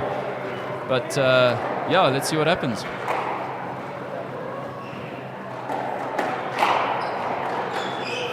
The let, please.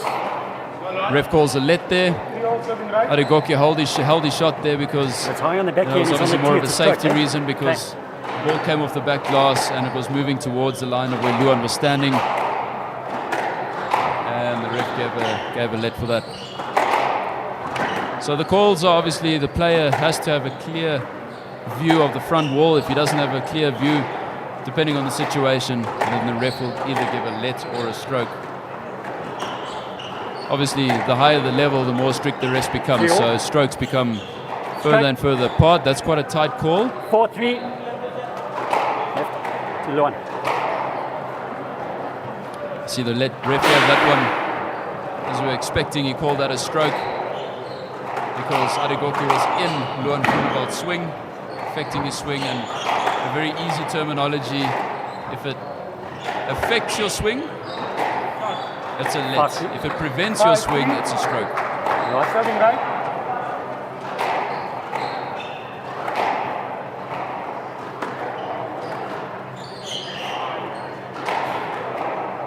Play left. 5-3 right.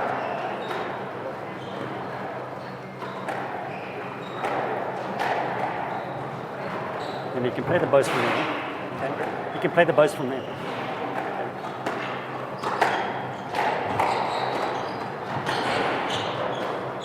I'm assuming it's obviously quite different watching the game from the pavilion where the refs are compared to us watching it on the screen. But I would be very curious to see how much more difficult it's going to be for the refs to make calls for Luan's two-handed swings. I see when he does have to stretch, he plays with the one hand, so obviously the double hand shot is more his power shot, and when he needs to stretch, he does use the one hand. You see, he holds it with one hand, and as he hits the ball, he puts his other hand on the ball. So it's very interesting watching. So there he stretched, he was made to move, and he hit the ball with one hand. So it's obviously just a comfort thing, and probably something he's trained for years and years and years. Who knows? I don't know if that'll ever get coached out of him at the level that he's already playing. But yeah, this is actually very interesting to watch. Not a big lead at the moment for the Nigerian Onapenipo. And I mean, sometimes you just can't get both hands on the racket quick enough. So I mean, you will have to play one-handed shots at times. Well, that's why it's strange to me that he plays anything with two hands, because squash is such a fast game. And it's such a fast game, and it just looks so uncomfortable. I cannot imagine playing a game of squash with two hands, but it works for him. It really works for him. You'll see his stronger hand, his right hand, is right at the top of the racket, and he obviously brings his left hand down to the arch just to put some power into his shot. And I mean, for me, having been a former cricket player, you sort of know in cricket your right hand is at the bottom, and your strong hand at least is at the bottom, and your weaker hand is always at the top of the handle, because your stronger hand, funny enough, in cricket is used to guide the shot. If you're playing a cover drive, your left hand follows your right hand, or your left hand leads your right hand. The way he's doing it is actually the other way around. So his right hand's on top. So he's not even doing it the way a cricket player would do it. So yeah, very interesting. And he's giving a good account of himself here, Luan Groenewald, the junior from South Africa, Stephen, I think. And like you said just now in cricket, driving forward with the bottom hand. But, when you have players in sports that do something a bit different, it also makes it exciting to watch. It does. I mean, if we talk about more well-known sports, I guess you don't get too many very unorthodox squash players. But I mean, if you look at cricket, someone like Lasith Malinga, Slinger Malinga, Mataya Muralitharan, what was it called? I forget his first name, but back in the day he played provincial cricket in South Africa. He had by the surname of Prike. He bowled off the wrong foot. There was a Pakistani, Mohammed Irfan, I think it was. It was about, he also bowled off the wrong foot. Namibia also had a bowler, Christy Fillion, bowled off the wrong foot. And it was always cool watching these guys. Everyone said, oh yeah, here they come. Christy's back into the attack. The cap was good. So it's good. It's great. In terms of it, gives you a really good talking point. As I see Arigoki is starting to run away with us at 9-6. I think there the last point actually went to Nico. Not sure the scoreboard guys will just check that for you. Arigoki takes that point there. Great length, great tight ball. Down, 9-all.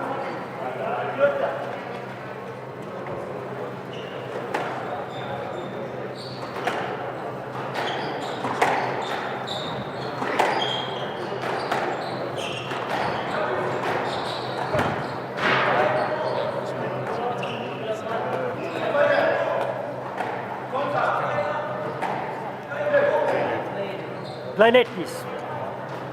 9-all. Interference. Play net, please. So the call there is a no let.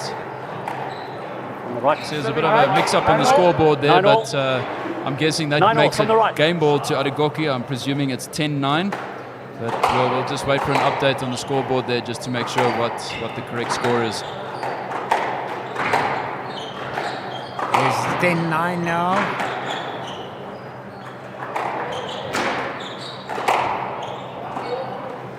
Onapenipo will lead. So this should be the game ball.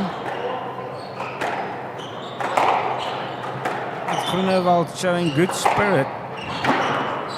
very athletic squash out there. They bump into each other, and I'm assuming the ref's call is going to be a stroke to Adegoki. It looks like it, yeah. So that should make it game ball 10-9 to Adegoki. And let's see if Luan can hold out and take the next point to take it into a tiebreaker. If it does go to a tiebreaker, of course, as we had with one or two situations yesterday, that means the score is 10-all, and in that situation, the winner needs to win by 2 points. So the game could go to 17-15 or further. It bodes well for the rest of this match as well, because if the players are close, we might see going into more than 3 games. 11-9 game to Adegoki. That was a great finish to the game there by Adegoki. You saw Luan Groenewald was slightly out of position. He was stuck behind him, played a loose ball, and Adegoki went for the cross-court boast, or the normal boast actually.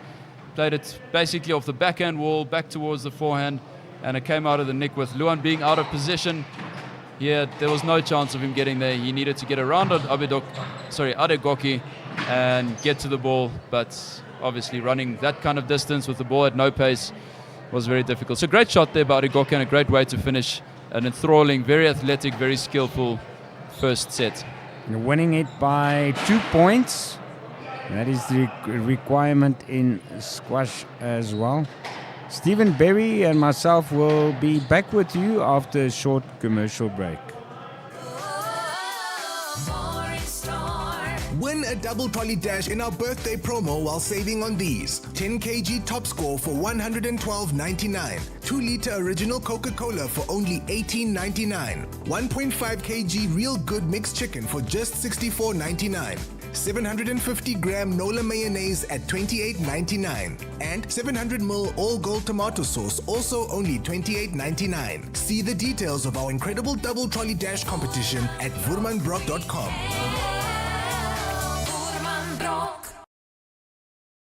Muscle and joint pain should not be the reason you can't perform at your best. Norflex Gel. It also shouldn't be the reason you miss that important deadline. Norflex Gel. Or miss those precious moments that matter the most. Norflex Gel.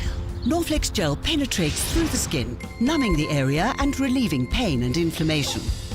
Norflex Gel is now available in the pharmacy aisle and in supermarkets. New Norflex Gel Fort is available for stronger anti-inflammatory action. Beat the pain with Norflex Gel.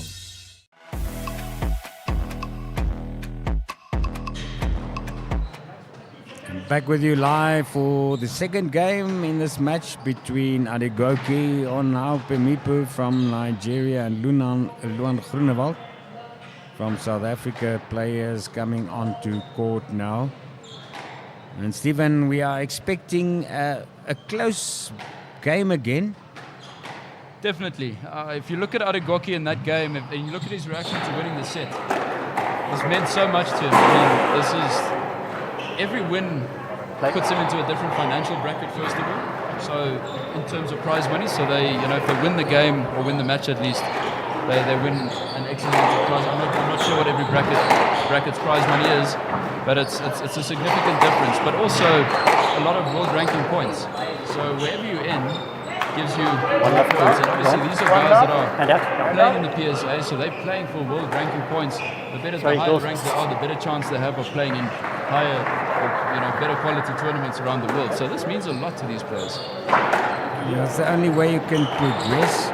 I mean, if you're around the 100th place on the world rankings, obviously you can only start climbing slowly but surely if you take part in tournaments like the BDO Namibian Open. Exactly. And if you look at someone like Devil van Niekerk, who won the Namibian Open last year, as a result of his performance at the Namibian Open, he finally managed to get a sponsor who covered his transport and accommodation to play in PSA tournaments in Europe. And his sponsor comes from Namibia. He's actually got a Namibian sponsor, which is fantastic. So Devol's not touring the world, and because of the amount of PSA tournaments he's able to play in Europe, he's moved from, I think last year when he was here, he was around about 130 to 140. He's moved to below the top 100. So he's really improved and increased his rankings, and that's why these guys play these tournaments, is to get up there, because they want to one day be able to play in the world championships and all those kind of tournaments, because that's obviously massive prize money, but it's obviously the honor of being a top player in the world.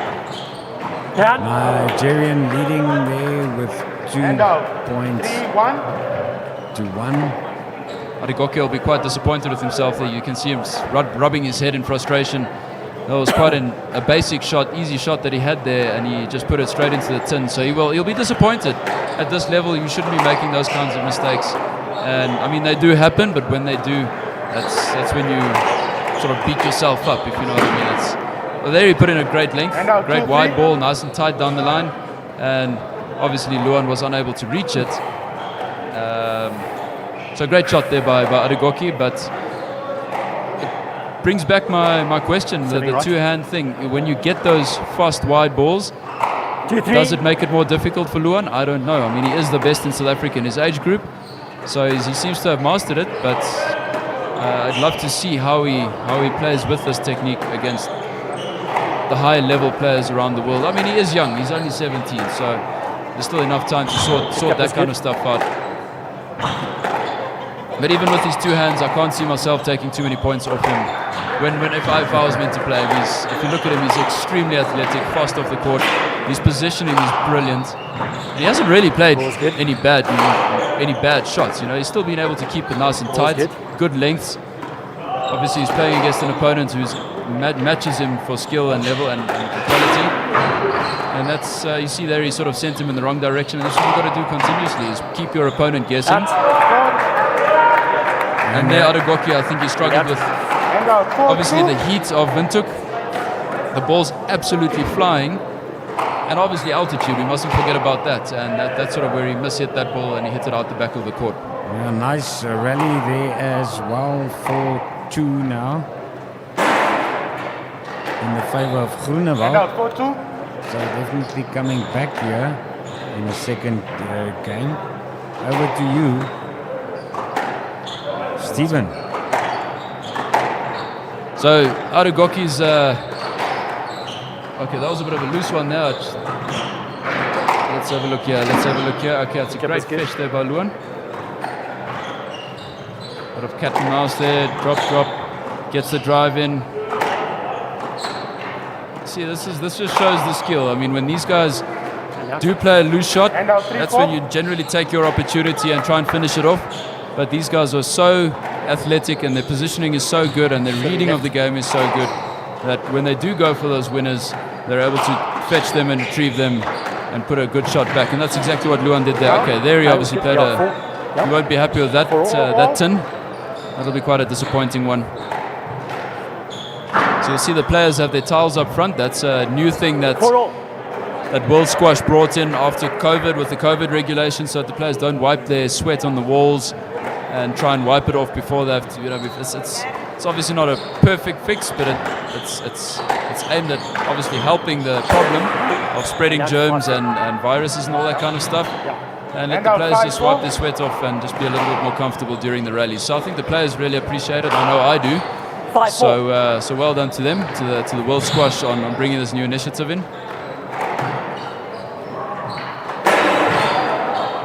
Again, the game seems to be loosening up a little bit now. Adigoke won't be happy with that tin. It wasn't a bad serve, but there was nothing about it that you would think that he would hit the tin off that. So Luan will be happy with that little freebie there. It's very nice when you get those easy points. Sort of you get a point, you get a chance to catch your breath, because the tempo is always very high, and watching this game of squash on the screen doesn't do it any justice. So you'll see that little push there, but yeah, it doesn't do it any justice, and the tempo is always very high. So when you get those freebies and you get to take a quick breather, you always really appreciate those. But a good player also always aware of when the opponent starts slowing down, struggling a bit. 7-4, right. And using that to his benefit. 7-4 now. And it's Groenewald getting the game going again. Yeah, so you'll see there, when the players start slowing it down, it's generally a tactic. So Luan's asking the ref for a let there because there was a slight obstruction. I'm assuming the let will call that. The ref will call that as a no let because the obstruction was minimal. and it looks like he has called it a no-let. So he left very 5-7. often the players do that just to buy time and catch their breath. There's a squash terminology for that of fishing. I'm not saying that was fishing, but the players often do that just to take their time, catch their breath, reset. That was a great shot there by Luan. He got Adiboki right out of position, and he managed to finish it off down the forehand corner. And even Adigoki gave him a round of applause for that great shot there. Groenewald would want to pull away maybe with a couple of points to get the game ball into sight and make it one game each. Very, very tactical shot there by Adigoki. Luan played a drop down the backhand wall. Adigoki saw that Luan was slightly out of position and just held it, delayed his shot and turned it into a cross-court drop shot. Luan was slightly out of position because of the excellent delay there by Adigoki. And that one, a very tight ball, Luan unable to get the ball out there, and Adigoki's putting it back now, back to 7-8 in this game. We're walking the tightrope towards the end of the second game in this match. 2 points, 1 point in it. Excuse me, just 1 point in it. Player to 11 first takes the game. Yeah, Luan Groenewald will be beating himself up there. He had a good lead there, and to lose it by giving away 3 points when he wasn't really under pressure to hit the tin there, it's not what he'd be wanting at this level. You don't want that. It's kind of unforgivable.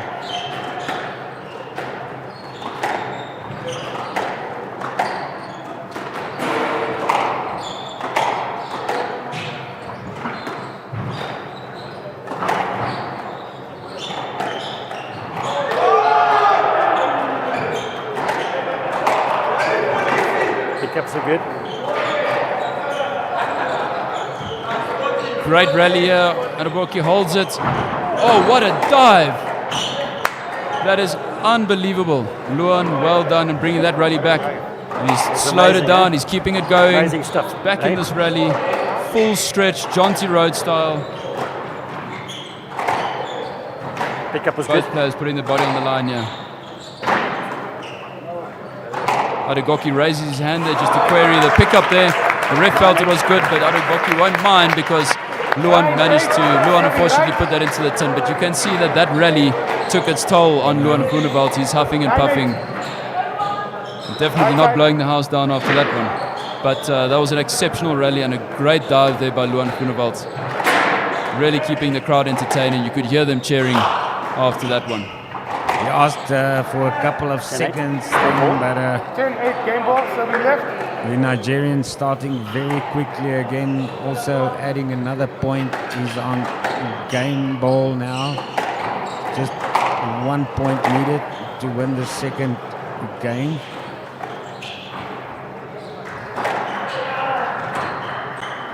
But I must agree with you, it was a great dive. I loved your reference to Jonty Rhodes. Yeah, he was always pretty much parallel to the ground, wasn't he? Was good. But that's a great shot. Very nearly. But you can see this game is taking its toll on Luan Groenewald. Adigoki, I'm sure as well, has been a very high-tempoed match. But you can see he's feeling a lot fresher, and he can see that Luan's more tired, and he's telling the ref to please hurry the game up because he feels that Luan is wasting time. Obviously, there's no written rule about it, but the general consensus is that the ref will give them roughly 15 seconds between points. And Adigoki asking the ref, please keep the game continuous. He feels Luan's wasting time. But I think Luan's body's taking his toll. He's feeling it now. And he's going to do everything he can to delay it and try and catch his breath so that he can get this next point and take this game into a tiebreaker. Yeah, very close, 11-9. The first game. Pickup was good.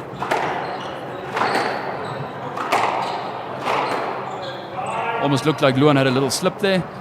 He's keeping it going. It's a very good drop, and I think that counter drop is a little bit high there. And that allowed Arigoki to get behind the ball, and obviously because Luan was still recovering from that drop, trying to get back into position, Arigoki managed to put it right back into the back forehand corner on the back, and the ball died in the back corner and Luan was unable to get there. So 2-love to Arigoki, 11-9, 11-9. Let's see what happens in the third set. That's as close as you can get. It's within 2 points. That is the margin required to win a game, or set if you preferred that term. Thanks, Stephen. We'll be back shortly with action in the third and hopefully not the last game of this match.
Back live at the BDO Namibia Open Squash Championship, and we're ready now for the third game between these two players, Arigoki Onao Pemipo from Nigeria and South Africa's Luan Groenewald. And Stephen, it took a bit of a toll from them both, the tempo this match is being played at, but close, 11-9, 11-9. Look, it's as tight, it's an intense match. You can see the reaction from both players. When you get these rallies in this kind of heat, it really does take its toll. But I'll tell you what, that dive that Luan took would have also taken its toll in him, because remember, you take a full stretch dive, you can see him rubbing his elbow there, he probably got a bit of wood burn as well. And obviously that motion of getting up as fast as you can to try and get back into position, it really tires you out, no matter what your fitness level is. Those dives, they tough. I've been there, I've done that. It's not fun. It's fun doing the dive and everyone cheers for you, but after that you think to yourself, why? But we're sure Groenewald is not going to give it away in this third game. Already starting to get a good rally going for the first point. The guys are running it. This has been a fantastic rally. Great fetching again, and this is obviously going to take us. Oh, what a dive! And again, oh my word! Great squash, great effort there by Luan. I'm just not sure what kind of toll that's going to take on his body. You can see him, hands on his knees, rubbing his hip. He's probably got a hip burn there. That's going to hurt, especially losing the point. But great effort, well done, Luan. But yeah, that's gonna be a tough point to lose there. A 17-year-old player giving it all. He's going all out. He wants to stay in this match, and it's lovely to see. It is. It's great to see. But I'll tell you what, as a player myself in my mid-30s, I've learned not to do that anymore. No, he's young. He can still do that. But when in a few years' time, your joints start feeling it and everything starts regretting those movements. But look, it's great to see. And if he had won that point, I think the crowd would have given him an absolute standing ovation. I'm sure Luan's also getting some great advice off court in between games from his older brother Damien, who just pulled up a surprise victory against the number 1 seed in the tournament, the local Egyptian. So well done to Damien, and I'm sure he's giving Luan some sound advice on what he needs to do to try and take on and beat his opponent Adegoke from Nigeria. I don't think Adegoke will be happy with that. It wasn't exactly a wide shot. I think he had a great chance to play a good volley there. He framed it into the tin, and a player on his level, I don't think he'll be happy with that. Letting Luan off the hook there. The Heat definitely playing a role in this match. First time we've seen the towels brought out to the front of the court. I played my match against Heathland Klutter about half an hour before this match, and the heat on the courts is it's crazy. Even for someone like me who plays here every day, I think what a person forgets is with the number of spectators that are in the building at the moment, their bodies radiating the body heat is also adding to the temperatures. And I mean, the extractor fans are on, but it's very hot on court at the moment, and you need your towels up front there. It's excruciatingly hot right now. And the play is hot as well, I would like to say. Groenewald still on fire. 2-2 now in the third game of this match, all to play for. Yeah, Luan Groenewald's fighting for everything now. He's got nothing to lose, everything to gain. So he's got to put everything on the line now to win this game. He is. I don't know about him. Scoreboard says he's 4-2 down. He's young. He doesn't get tired. So he'll certainly want to. There we go. Tin there from Adegoke. He won't be happy. You can see him dragging his feet back to his return mark. And I'm hoping for Luan's sake that's putting a bit of a spring back into his step. And that he can take this game right down to the wire. You can also see Ono Pimipo huffing and puffing a bit. And there is additional proof of the heat here. Looking at the wall there, shaking his head a bit, not happy with himself. Great shot there by Adegoke, holding it, waiting for Luan to commit to the ball. And as Luan committed to the cross court, he put it down the line to the backhand, and Luan obviously had no chance of getting that ball. Luan Groenewald takes the lead. He's up 5-3.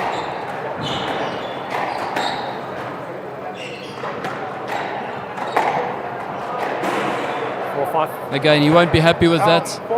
The guys are playing great squash, but there are numerous mistakes going on, and Luan won't be happy with that. He should be keeping the game going, wearing his opponent down, waiting for him to make a mistake, and that was one of those opportunities where his opponent didn't play a great shot, and he hit it straight into the tin. Much better length there by both players. Good delay there by Adegoke, and I think that split second of a delay is what slightly wrong-footed Luan, and in his recovery he wasn't able to get the ball up and he put it into the tin. On the return there, it looks like he nicked that. Ball pretty much rolled, and Adegoke wasn't able to get the ball up. You can see the players are wiping their sweat, they're huffing and puffing. I mean, Adegoke spent about 7 hours on court on Monday, but the level of this match, the tempo is just ridiculous. You can see his body starting to tire now as well against his younger counterpart, the very athletic Luan Groenewald. A player who's got a fantastic future in the game, and I can't wait to see where he goes with his game. The interesting call there, call for a lead. Looks like Adegoke is asking for a stroke. I think he's going to get a let. Referee agrees, he gets a let there. 6-5. I think he had enough space to play that shot. And the let meaning they'll replay the point. It was quick, but he was fishing. I imagine what he will be able to play like when he turns 20, early 20s. So a bright future ahead of Luan Groenewald. And also the length of the match so far. I think this is one of the longer matches we've had so far. At least from the ones we've broadcasted, and probably in the pro level overall. Most definitely. I mean, obviously not all the matches were broadcasted today. The matches started at 8 o'clock, 9 o'clock this morning. So there were a couple of obviously same like versus like level players. So there were a lot of 5-setters which went up to 45, between 45 and 60 minutes, and a great burst into the nick there by Luan. Adegoke, you can see he's trying to psych himself up and tell him what he's doing wrong. He won't be happy with himself. Unbelievable. Giving him the opportunity to Very play nice that to shot. watch. But Luan, If I was watching, great shot you there, watching. hitting the nick. The ball rolled out of I'm there, and he stressed. takes the lead. 7-6 to Luan, 7-6. handout.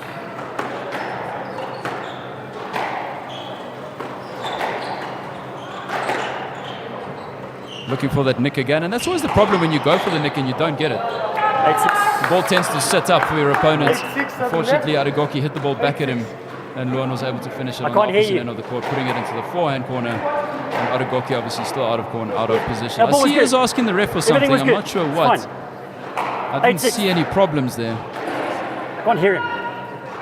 Groenewald also there. They're both tired. Standing. Both players ready to carry on. Here they go again. So Groenewald still squarely in this match, Stephen. He really is, Oh. and considering for myself, from my side, having seen and hit with Adegoke, the quality of player that he is, it just shows you that what kind of fight this young man has in him.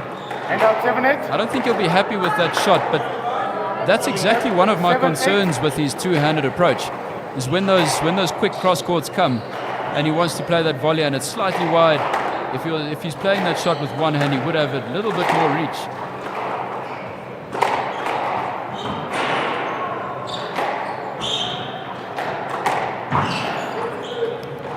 No let, 8-all. So the players ran into each other there, but obviously Luan from his side knew that he wasn't going to be able to get to that ball. Adegoke going for the lob over his head, and he's brought himself right back into this set, and the score now 8-all. Close still, but the players needing 8-all. a break very often now.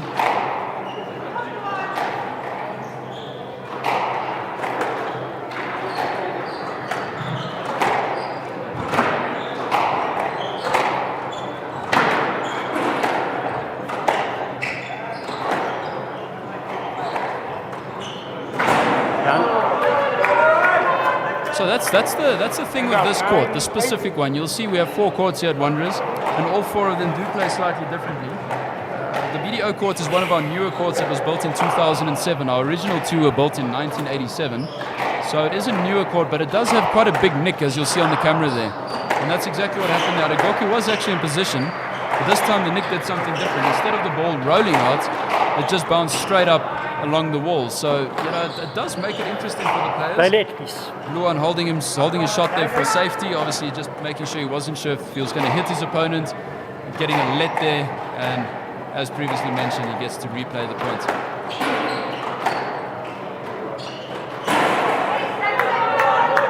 It's a bit difficult to see what happened there in the camera angle, but I think that ball came out of the nick of the glass at the back corner, making it very difficult for Adegoke to get behind the ball and play a proper shot. So that was a very good serve there by Luan, and hence the reason for Adegoke hitting the tin. But yeah, now Luan's got a game ball, his first game ball of the match, and let's see if this is his chance to bring himself back into this match. You would definitely want to pull this game back and make it 2-1. When the players get into this situation, they'll definitely want to play a very safe game. They won't want to play high risk, and they'll just wait for their opponent to make a mistake. Interference. Adegoke raised his hand for a Thank let. you. Obviously, there was some kind of a On light the left-hand side, 10, impact 10-8. when they Thank went you. past each other. That sometimes becomes a very difficult call. Some refs would say no let. There was minimal interference. Obviously, from our side, we couldn't really see any interference, but I'm sure the ref did see it. Must have been a very, very slight brush there, but obviously the player can call the let, ask for the referee's opinion. This is obviously also the time of the game where the players do start fishing for their lets, because they want to make sure if there's any form of interference, they ask for the let and just replay the point, because it's a high risk that Adegoke obviously won't want to lose the point now, because that means he drops the set, whereas Luan won't want to take any risks. And there we go. They played the patience game, and Luan took the game, and they're taking it to the next set. You can see Luan hands on hips, heading for his sweat towel, exhausted, full of sweat, I'm sure. But yeah, well done to Luan. He's pulled it back, and the games are 2-1 to Adegoke. and Luan will be serving in the next set. Great action here. We'll be back with more shortly. Muscle and joint pain should not be the reason you can't perform at your best. Norflex Gel. It also shouldn't be the reason you miss that important deadline. Norflex Gel. Or miss those precious moments that matter the most. Norflex Gel. Norflex Gel penetrates through the skin, numbing the area and relieving pain and inflammation. Norflex Gel is now available in the pharmacy aisle and in supermarkets. New Norflex Gel Fort is available for stronger anti-inflammatory action. Beat the pain with Norflex Gel.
Players getting ready now for the fourth game in this PSA match at the BDO Namibian Open.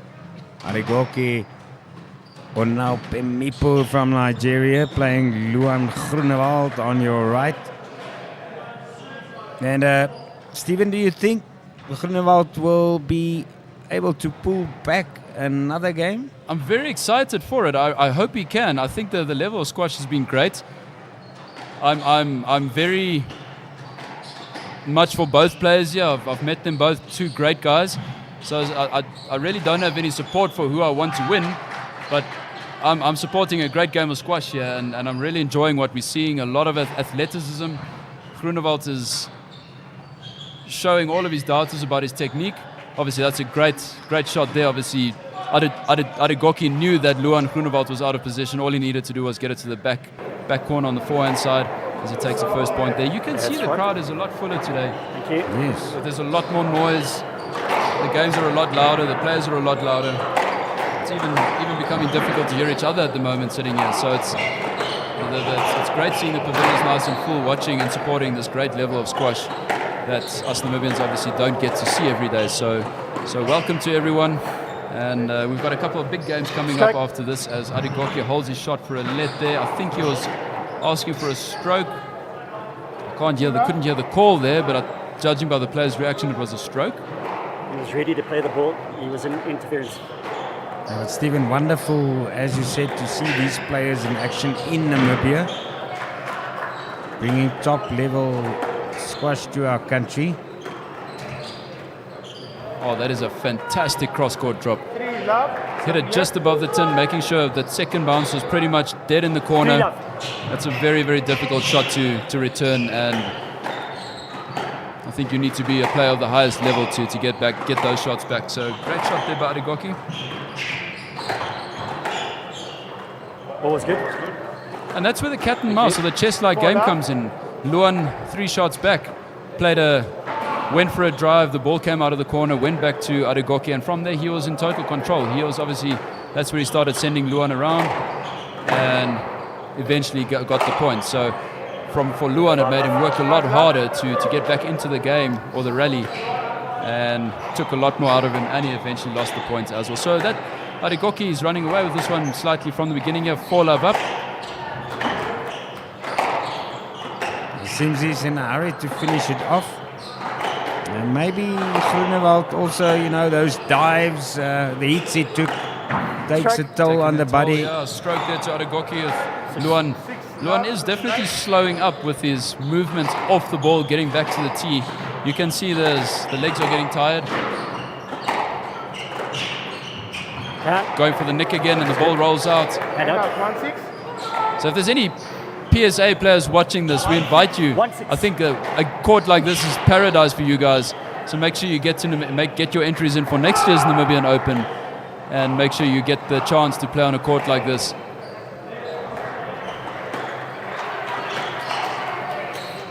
A little bit of argy-bargy there. Luan not happy with that, thinking that Arigoki had a bit more time to get to the ball.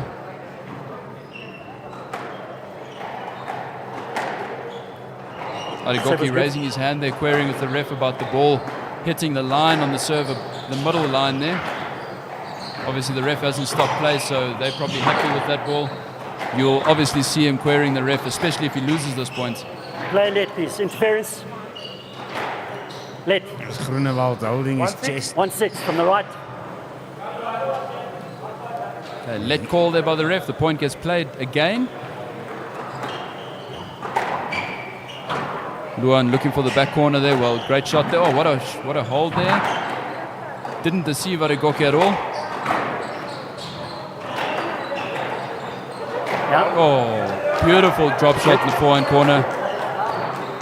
Fetching a shot like that is very difficult. Hand out. The ball was down. It's on now. Pemipo starting to show some class. Sorry, here. it looks like the ref called it down.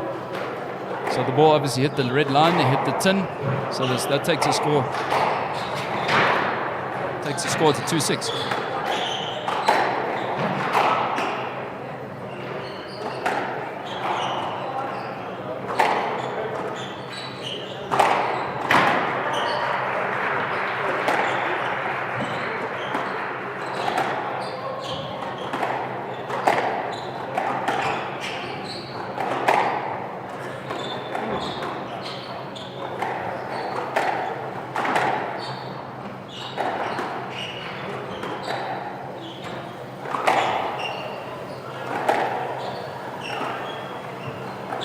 Stephen is catching his breath as well. That's been absolutely exhilarating. Yeah. That ball getting past Luan there. Yeah, I think Steve's running low. He's run a few miles in the court today. Both players catching his breath. He obviously, at the beginning of this match, you would have expected Luan to cut that ball and off. And out 7-2. But at this stage of the match, in this heat, the pace of the ball, length of these rallies, when that ball gets past you, it becomes really tough. And he tried to hit that ball for the back corner. You see Luan hardly getting to the tee now, just standing after his shot. It's a bit better. Very good drop shot. Exceptional shot.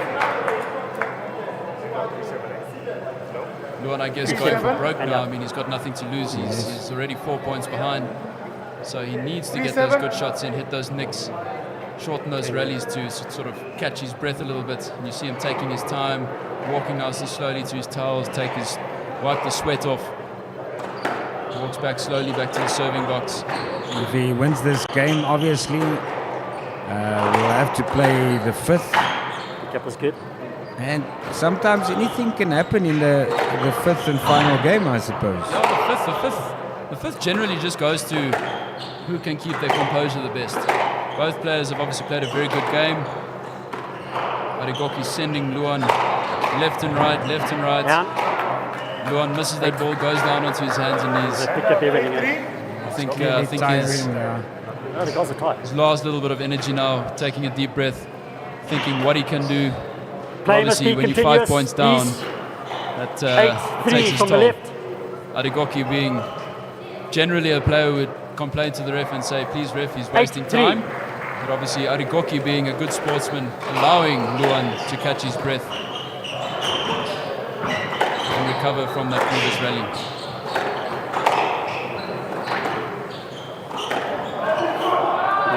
No, play late, please. That's an interesting call. The ball was late. You could have got for a there, let. Play late, please. In my opinion, it's a no let. I think the ball was already past Luan. You went there. And judging by Arigoki's reaction, 8-3 from the left. He was hoping for a stroke. He was given a let. I think that ball might have been past Luan already. So I think a let was also a lucky call there. 9-3. Sometimes a bit difficult to tell on the camera angle you don't always see the stuff the same way the players do. Adigoki gets the point there though. He moves up to 9-3. 9-3, so close to getting the game ball here. 1 point away for the player from Nigeria. Pretty much last chance saloon for Luan. If he wants any chance, he hits the 10. Unfortunately, the ball stayed very tight and kind of died in the back corner there. Luan unable to get it out, and that gives Adigoki the game ball at 10-3. Obviously, if Luan loses this game, that means we won't be seeing any more of Luan Groenewald in this tournament.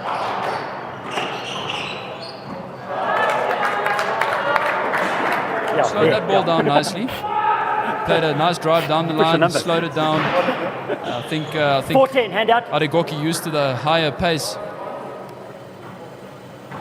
How long has this been going? Definitely a worthy opponent, the South African, the young man Luan Groenewald. Fighting to the end, giving it his all. Game and match to you. I think that was just a tired giving up shot there by Luan. I think he knew he was down and out. Adigoki taking it 3-1, 11-4 in the fourth. It was a great game of squash, a lot of athleticism. And I think Luan, the 17-year-old, can be very proud of the way he played there. And I think this will be great exposure for the youngster for his career going forward. Thank you. This match taking about 50 minutes, so a long one here. Up next, we will be back with the ladies PSA match between Mariam Ashraf from Egypt and Rofiet Abdelaziz. So stay tuned for a lot more action. It takes heart and all the soul. A head stuck in the game. It takes every bone in your body, all the blood in your veins. And then more blood, and more sweat, more tears, all your hopes and your dreams. It takes conquering fears. It's late nights and weekends, 6 to 6s, 9 to 5s. It takes sacrifice and suffering, every moment of our lives. It takes kick after kick, being kicked when you're down. It takes fighting for hours, for inches of ground. It takes every last line out, every last second spent. It takes absolute devotion. It takes 100%.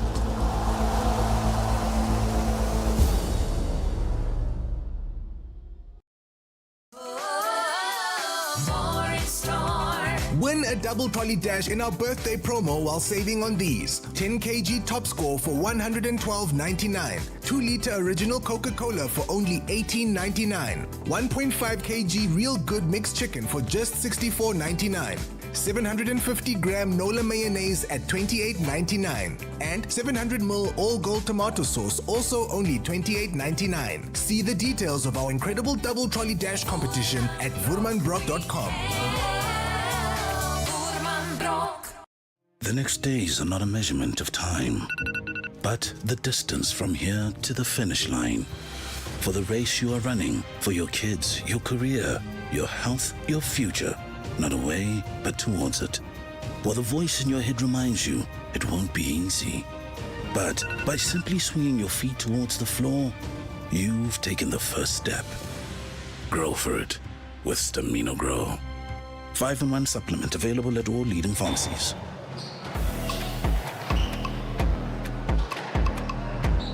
Okay, well, we are joined by Adigoki who just for you now. It's really tough. It was not an easy game because he played against my countrymate yesterday, and then he won 3-0. I knew from start this is gonna be a tough one for me. It's not gonna be easy, so I need to be focused, determined, and put in the right shot. Okay, well, you played a good game. Won the first 2 sets comfortably. The third one, he just edged it, won it. Were you looking forward to the fourth round? I wasn't looking forward to the fourth round. I wanted to take the third game, losing 2 to 3 straight points. Yeah, and with that, I got demoralized a little bit. So I said, okay, I just need to let go of it since it's like 4 points ahead. I need to just let go and then put in my strengths for the fourth game so I can win it all. Yeah. Congratulations on your win and well played. Thank you very much. Thank you. Okay. Well, there you had it from the man himself. Well played, winning this match against Luande. But that's all that we have for you now. Do stay tuned. We still have one more match that is lined up.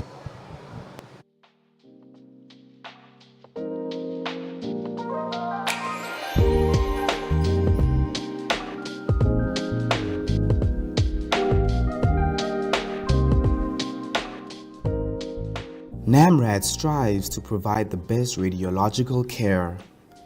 We keep up to date with new technology, and with our state-of-the-art department, all radiology services are provided at one convenient location.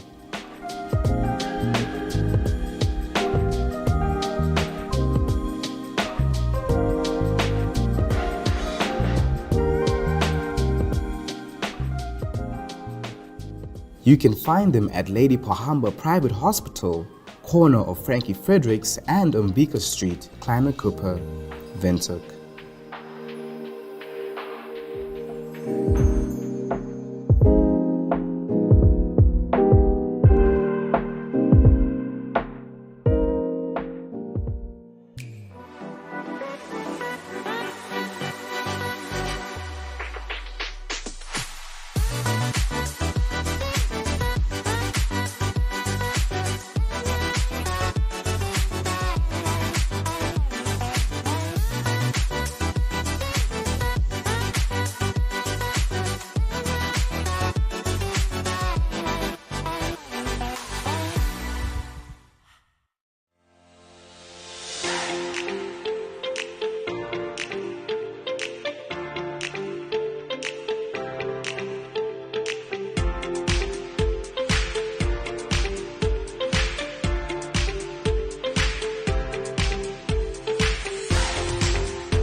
We are joined by Max Njala, ranked #1 in Namibia. Max, we're having a beautiful tournament here. Just tell us how you're loving it yourself. Yes, I'm enjoying this. I mean, this is one thing that we expected it to happen, but we just didn't know when. But now eventually that it started, kicked off.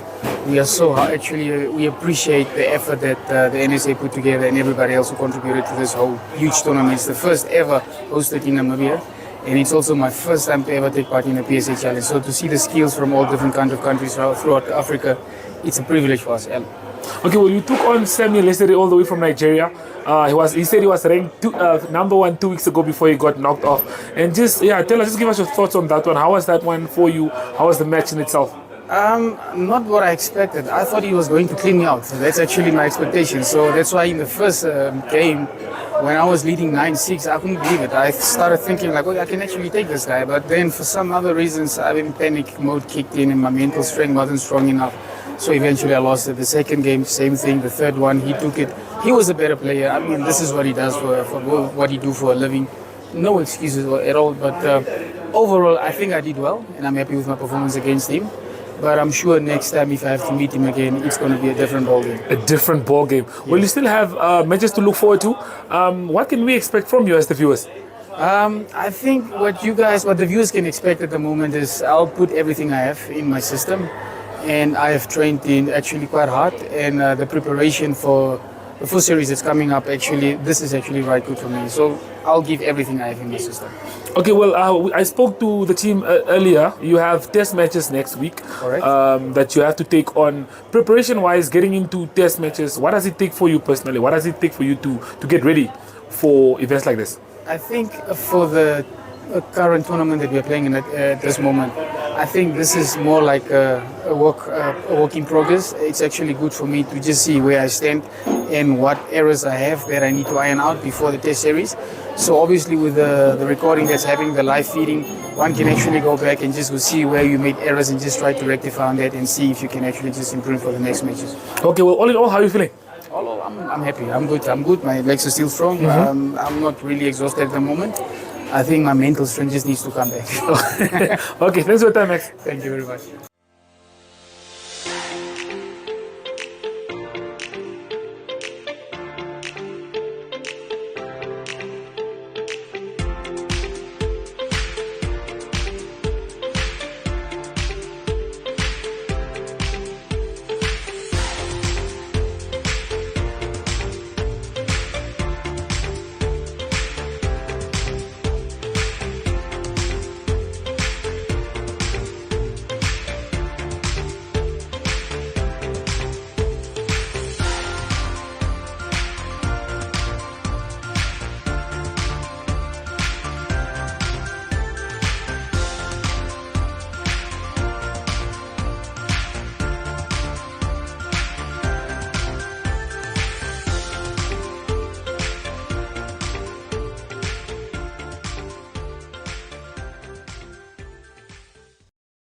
Muscle and joint pain should not be the reason you can't perform at your best. Norflex Gel. It also shouldn't be the reason you miss that important deadline. Norflex Gel. Or miss those precious moments that matter the most. Norflex Gel. Norflex Gel penetrates through the skin, numbing the area and relieving pain and inflammation. Norflex Gel is now available in the pharmacy aisle and in supermarkets. New Norflex Gel Fort is available for stronger anti-inflammatory action. Beat the pain with Norflex Gel.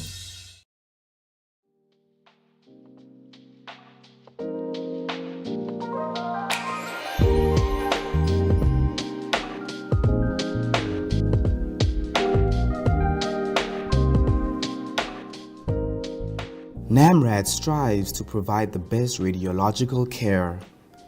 We keep up to date with new technology, and with our state-of-the-art department, all radiology services are provided at one convenient location.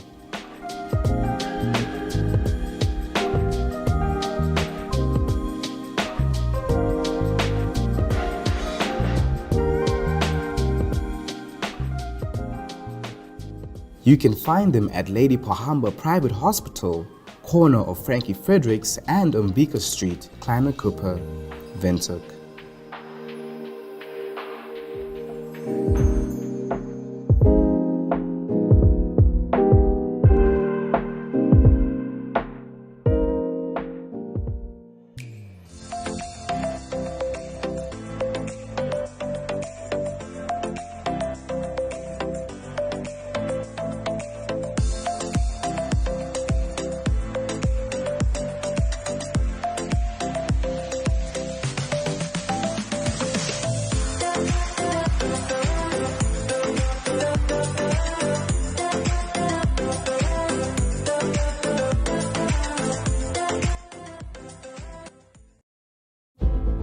It takes heart and all the soul.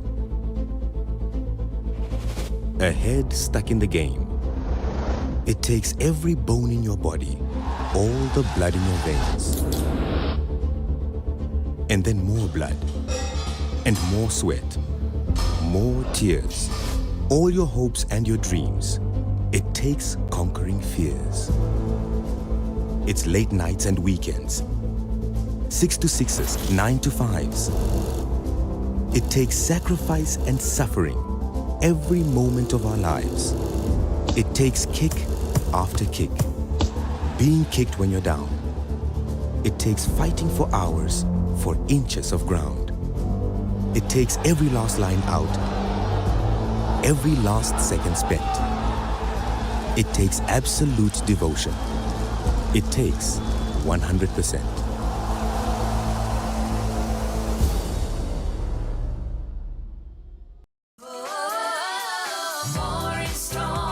Win a double trolley dash in our birthday promo while saving on these. 10 kg top score for $112.99. 2-liter original Coca-Cola for only $18.99. 1.5 kg real good mixed chicken for just $64.99.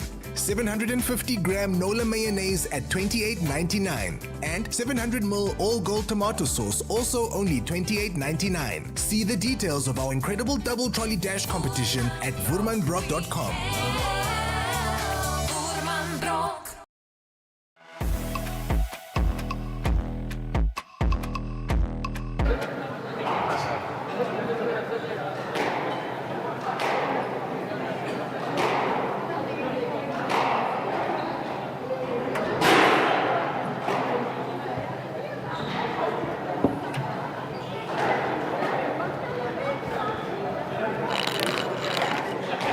Okay, well, we are about to start with our last match for the day. So we are very, very excited for this one. Well, for now, you are joined by Brian Munango, and I will just be guiding you guys through this one for short while. We have Mariam Ashraf all the way from Nigeria, if I'm not mistaken. We have Rofiat.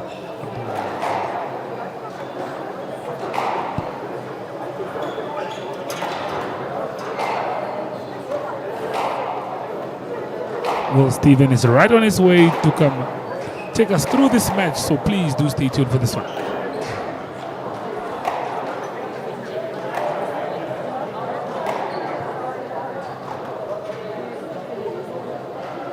And we're back live, ladies and gentlemen. Best out of 5 games. Just taking a quick walk around and seeing what's happening on all the other courts. Wow, what a fantastic atmosphere right here at Wanderers. All the pavilions are pretty full. A lot of the people have gone down in between games now to go and fetch some drinks, take a quick leak.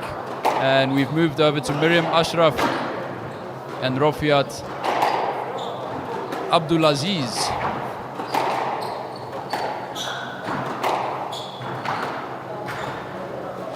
Down.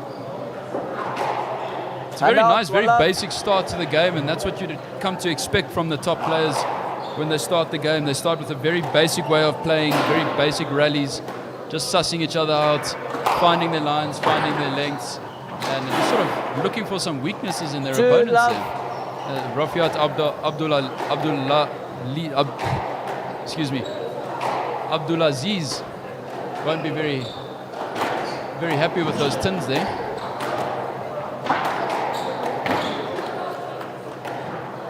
And out 1-2.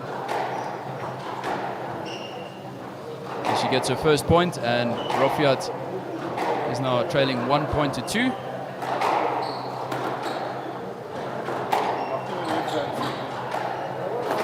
Very tight length, nice cross court right in the back corner. Very difficult to fetch those out on these courts. 3-1. For a lot of these players, it's obviously the first time they've ever played here in Namibia as well. They might not be used to the heat, the altitude. So the ball obviously flies a lot quicker up here in Namibia, or in Windhoek at least, than anywhere in any coastal towns. So yeah, the heat might be the same as it is for the Egyptians, but they're not used to the altitude that we have here in Windhoek.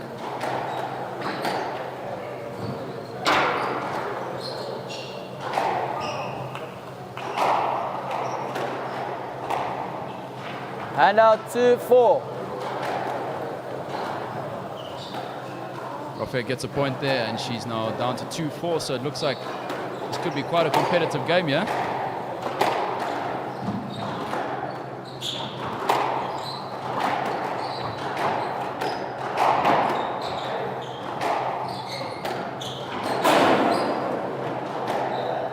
Miriam Ashraf won't be happy with that. 3-4. Rofiat hit the ball down the middle, and she would have wanted to capitalize on that and put some pressure onto Rofiat. But she hit that straight into the tin, which obviously isn't ideal for her. Good get there out of the back corner from Rofiat. Stroke ball. Probably a stroke there, and it looks like they're a good call there by the referee. Takes the score to 4-all.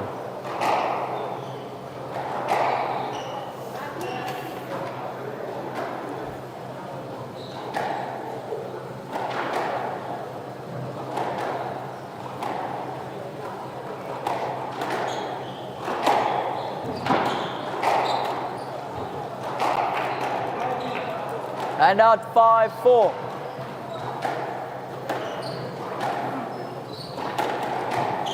So Rafiat Abdulaziz from Nigeria is actually the number 2 seed in the tournament.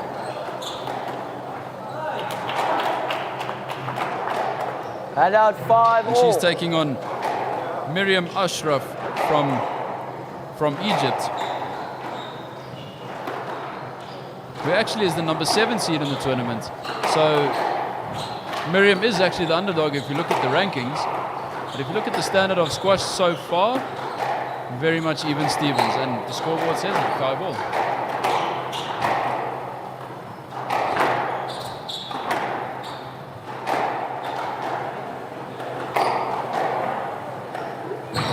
Oh, it's a great cross-court drop. Took And all the out pace off the 6-5. ball. The ball didn't bounce very much, and it made it very difficult for Rafiat to get to the ball, and Miriam takes the lead at 6-5. 6-5. And out to her. You can see the pleasure she's taking with that point, with a little fist pump there. As mentioned earlier with the previous match, these matches mean a lot to these players, and these ranking points are vital. Remember, for them, they are professionals. And this out is a 6-all. full-time job for them, and obviously the better they end, the more in this tournament, the more points they get, and the more points they get, the better rankings they'll get in different tournaments, and the more likely they are to qualify for higher ranked tournaments. It's I let. presume that'll be a stroke. 6-all. Oh, just a let. Referee obviously deeming that Rafiat was out of her swing. She won't be happy with that shot And at all. out 7-6. Taking the ball out of there, looking for a volley drop, and she just paddles it into the bottom of the tin.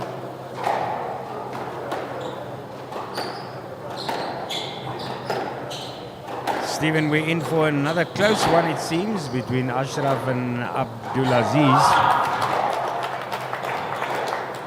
And out 7-all. Clearly going to be a tight match this at 7-all, but as I mentioned earlier, Rafiat is the favorite here from Nigeria. She's the number 2 ranked player in this tournament. Ball bouncing twice here, so that gives Rafiat the lead. 8-7. 8-7 to her. Miriam, a very young player. I was watching her train the other day. She hits the ball extremely clean. I'm not sure what her age is. Oh, a little bit of argy-bargy there, running into each other. And out 8-all. Ref giving the point there to Miriam Ashraf from Egypt, and the score goes to 8-all.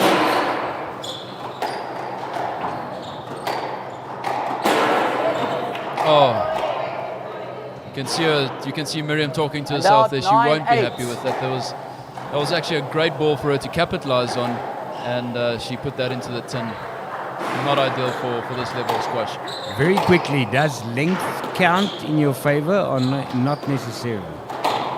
Length as in the person's... Yeah, yes, because we can see Abdulaziz is a bit taller. I would say so, but I guess it depends on the person's physical athleticism. 10-8, game ball. I've played against tall players who are very athletic, and they're the most uncomfortable players to play against, because obviously they take one step and I take 3 steps, you know. So obviously their reach is better. So if they are athletic, you'll see a lot of the strongest men in the world are quite tall.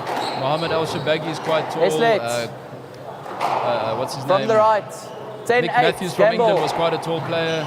James Willstrop is very tall. And they make it very awkward for you. But on the other hand, very often your shorter players move quicker across the court. They obviously, and out 9-10. We could say more aerodynamic, slightly lighter, I would say. So pros and cons, I would say, but I think generally, especially with men, I think the length helps. We see then 10-9 now the score, still in favor of Abdulaziz. Ashraf pulling back 1 point there. Very often when these games do become quite tight, the players don't go through the ball and play the game. They start fishing for lets because there was minimal obstruction. Very often you'll see if the game's earlier on and the guys are fresh, they'll just play through those kinds of obstructions. They won't worry about it. When they start getting tired or they start getting stressed because the game's getting tight, then they start asking for those lets. And that was a great length there from Rafiat to finish that off, putting it right nice and deep in the back corner. The ball not coming out of the nick and making it making it tough for Miriam Ashraf to take it up. But a great game, great start to the match. I think we're in for a good game. Rafiat from Nigeria taking that one 11-9. Extremely competitive, just like the match before this. 11-9, just the 2 points, the 2 required points there to win the first game for the Nigerian player here. We'll be back with the second game. Win a double trolley dash in our birthday promo while saving on these. 10 kg top score for $112.99. 2-liter original Coca-Cola for only $18.99. 1.5 kg real good mixed chicken for just $64.99. 750-gram Nola mayonnaise at $28.99. And 700ml all gold tomato sauce, also only $28.99. See the details of our incredible double trolley dash competition at vurmanbrock.com.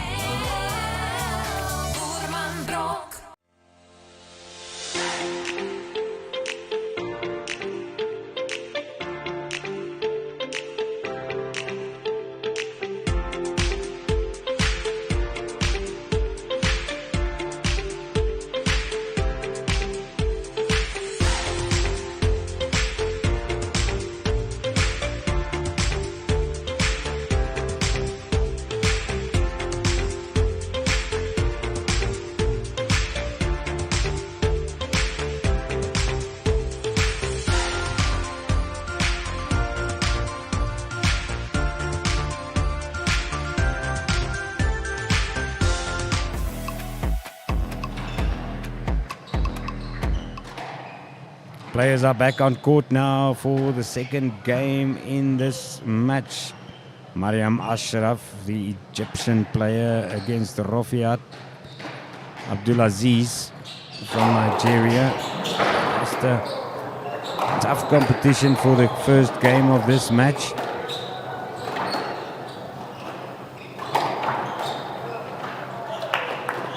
It's a very good length there by Mariam Ashraf. Very much a replica of what Rafiat did to her in the last point of the previous game.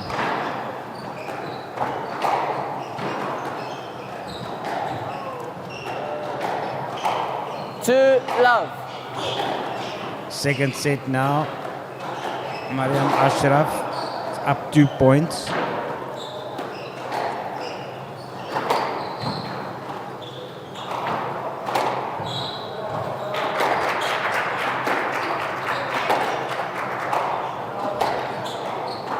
You might hear the applause. Also, other matches on the adjoining courts. Oh, Rafiat won't be happy with that. She had the chance to capitalize. It was a very tight rally, very good rally, very even. They were sort of sussing each other out, playing good lengths, good lines.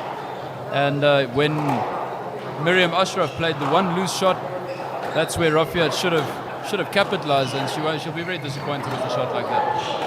And there Miriam takes another good one. Great drop shot, counter drop, forehand corner. There's no fetching those balls. Mistakes starting to creep in here now in the second game in the play of Abdulaziz. Four love. Yeah, that'll be a let there because she turned on the ball there. There was enough space for her to play the shot. So good call there by the referee. We'll see she didn't look very happy with the ref call. But I think that's just the way that these pros do it, to kind of get into the ref's mind and make him doubt his call. But that was definitely a let there, so it's a good call there by the referee. Scoreboard ticking over, 5 love now to Ashraf. And Stephen, I think it's important for Abdulaziz to get on the scoreboard in the second game, because then she can start clawing back. Yeah, I think Abdulaziz has you can see her there just taking her time, resetting, realizing that she's gone into this game with the wrong mindset probably. I see Miriam Ashraf is speeding the game up quite a lot between points. She's getting straight to the serving block and serving it as soon as Rafiat Abdulaziz gets ready. So I guess that's obviously a tactic that she's gone into the set with. Look, she's taken up a lead of 7 love. Running past Miriam Ashraf and knocking a racket out of her hand, but I'm presuming that's still going to be Miriam's point. 8 love. she did hit the ball up and Rafiat didn't get there. So,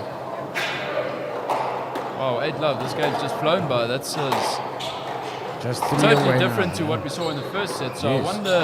I wonder what someone told Miriam Ashraf, or someone fed Miriam Ashraf in this game, in the break there. I don't know what happened, but she's come out a totally different person.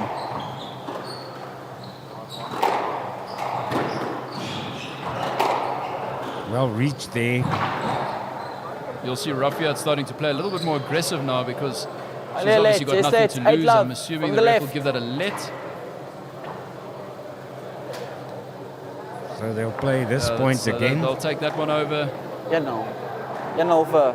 I'm sure Rafiat isn't tired at this stage. Well, I'm sure they're tired, but not too tired. I think it's just this, when every time she does that, she's trying to reset herself, get her head back in the game, because she's allowing Miriam Ashraf to play these high-risk shots and go for the nicks. And 9-love down. I think the pressure's straight back on Rafiat. Miriam's got the momentum. Oh, there we go. She finally finds a length, finds a nick. And out. 1, and she gets her first point. So let's see if she can make a little comeback here. 9-1 down. That's a long road back. So even if she does make the comeback, I've done these before, and when you come back from that kind of score, by the time you get back to 9-all, you've worked so hard because you've got to put everything into it. Or will she exactly like that? I was just about to say, play the high-risk shots and hope they come off. Try and save her energy. If she loses the game, then she saves her energy for the third set. So I think she's probably going to go more for those types of shots and not try and push herself too hard and fetch too many balls now. Maybe also the heat affecting Abdulaziz, who was resting against the wall a couple of times. It seems she's back in the match, but there is shake of the head now. Another point, 10-2, so it's the game ball. A person cannot underestimate this heat. If you're not used to the heat and altitude in Windhoek, it can get to you, no matter how fit you are. The intensity of these matches are really high. We had one of the Nigerian ladies after a match last night going to the bathroom. She got sick and passed out and had to get rushed to hospital. She's still in hospital as we speak. So God bless her. I hope she's all right, and I hope she'll be back on court soon. 11-9 first game goes to Abdulaziz, and then Ashraf back with a convincing win. 11-2. 11-2 for Ashraf. So one game each. And we're looking forward to a wonderful third game. We'll be back in a while.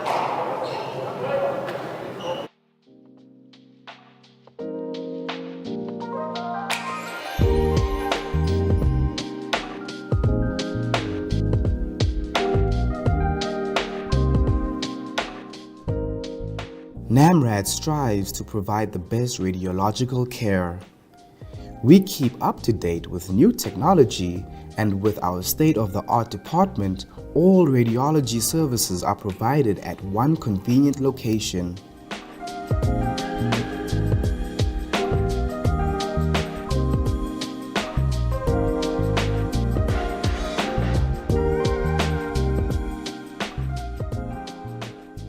You can find them at Lady Pohamba Private Hospital, corner of Frankie Fredericks and Umbika Street, Kleiner Cooper.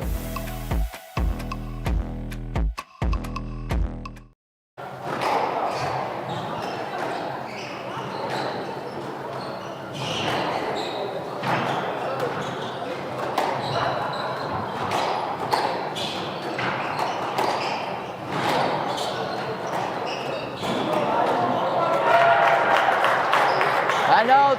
1-0.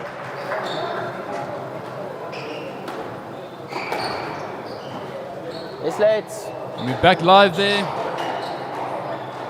Scores are 1-1. Miriam Ashraf to serve.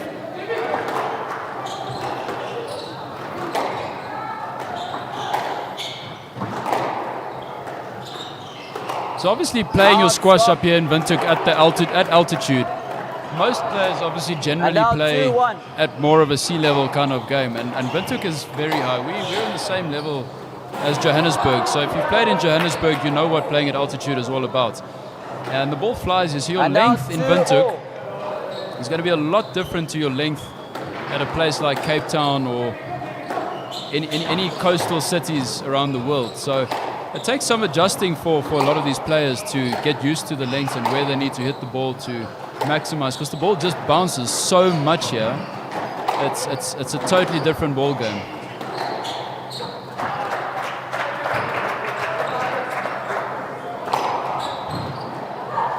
Very tight there from Miriam Ashraf. A fantastic shot down the line.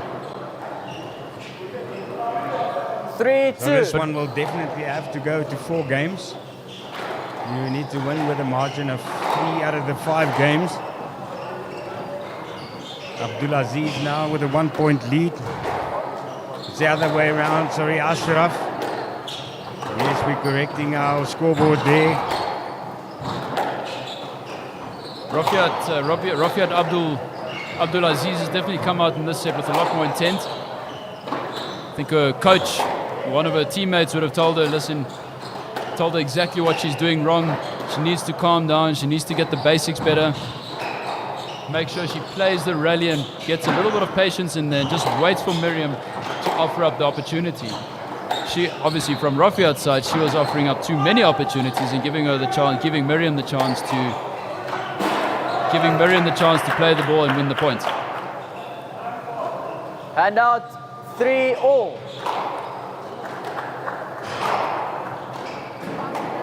Tall player she is, Rafiat Abdulaziz from Nigeria. She wins that point as well now.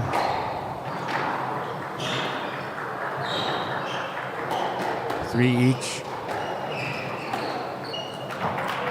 Stephen, this is very exciting as the previous match in the men's PSA. Yeah, for sure. This is a phenomenal level of squash that it's an absolute privilege to be able to watch here in Windhoek. Hopefully, obviously the Namibian players have been knocked out of the PSA division already, but hopefully we'll be able to teach our visitors from Egypt and Zambia and Nigeria, etc., about rugby this evening as we support Namibia against France. Have you got any score predictions there, Donny? I'm not going to go into that one, but obviously it will be a tough match against the host nation. In 1999, Namibia gave very good account of themselves against France, but obviously that is 24 years ago. It's quite a long time. It's quite a stretch. One of my colleagues, he's a committee member here at Wanderers, Ati Samuelson, scored a try for Namibia in that match. Indeed. Underneath the posts as well. If I'm not mistaken, Namibia played against France. It's the third time now. Yeah, they did quite well in that previous match. 87-10, that was the score in 2007. So it's the third time at the World Cup. And out 4-all. 4-3, 4 each now. Yes, so it's 1 point for you, 1 point for me. So it'll be interesting to see, Stephen, which way this game goes. 5-4. Yeah, another point there for Miriam off the serve. Obviously, as a top-level player, it's always disappointing when you don't capitalize off the serve. You just want to be able to return that ball and get the rally going. Yes, let's 5-4. As the players bump into each other there, and a let is called. They'll play this point over.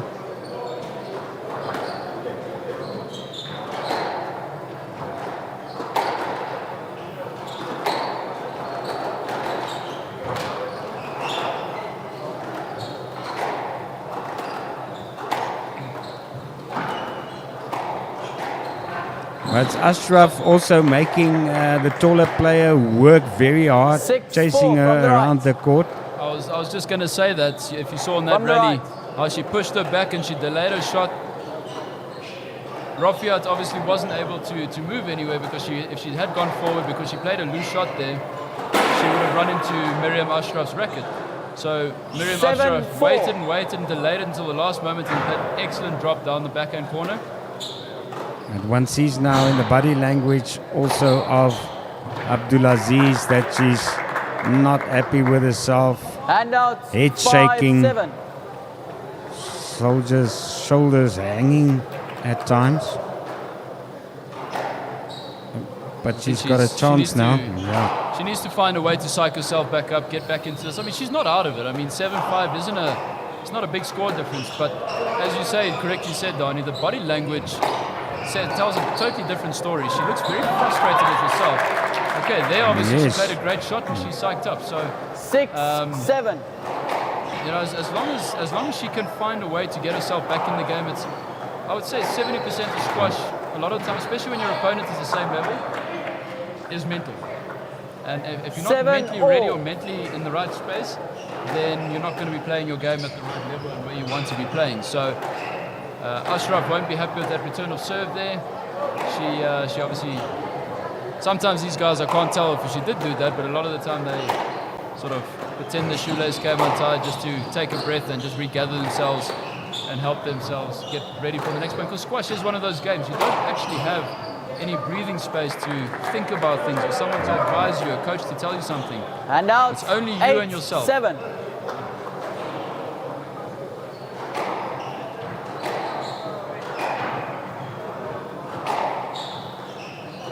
Ashraf now 7-all. Abdulaziz, it's 8-7 actually. Abdulaziz. 8-7. So it's going to be an clawed her interesting way call back, there. yes. I think the ref gave was it a let or a stroke? I think that's a let. Probably the right call because I think she took the wrong line initially.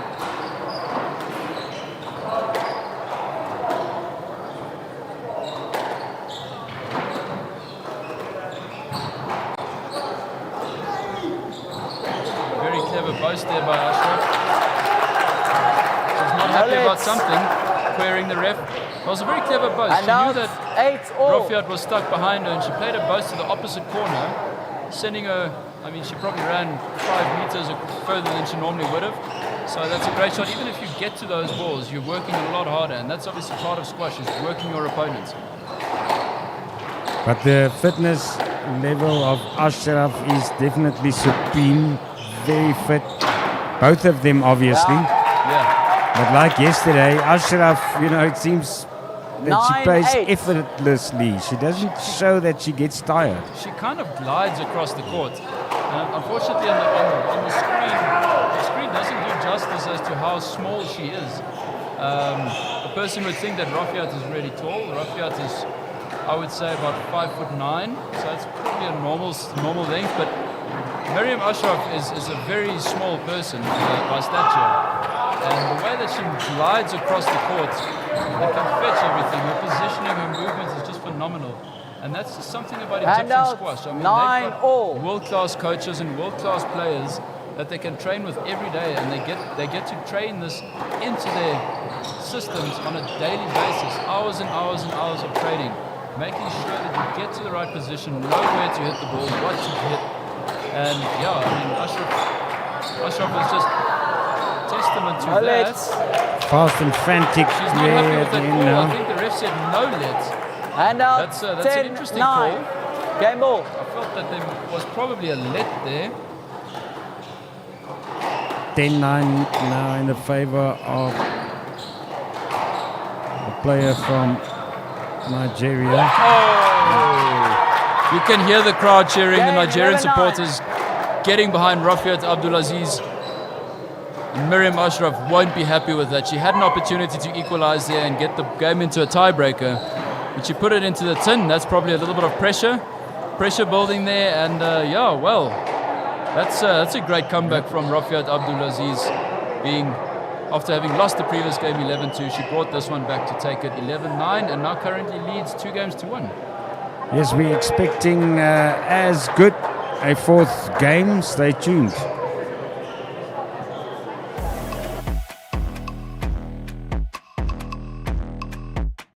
The next days are not a measurement of time, but the distance from here to the finish line.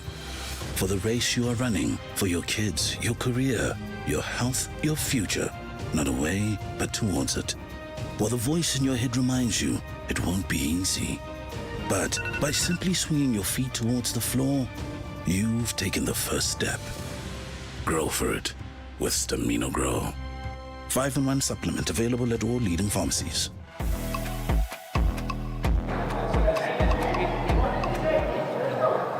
Yeah.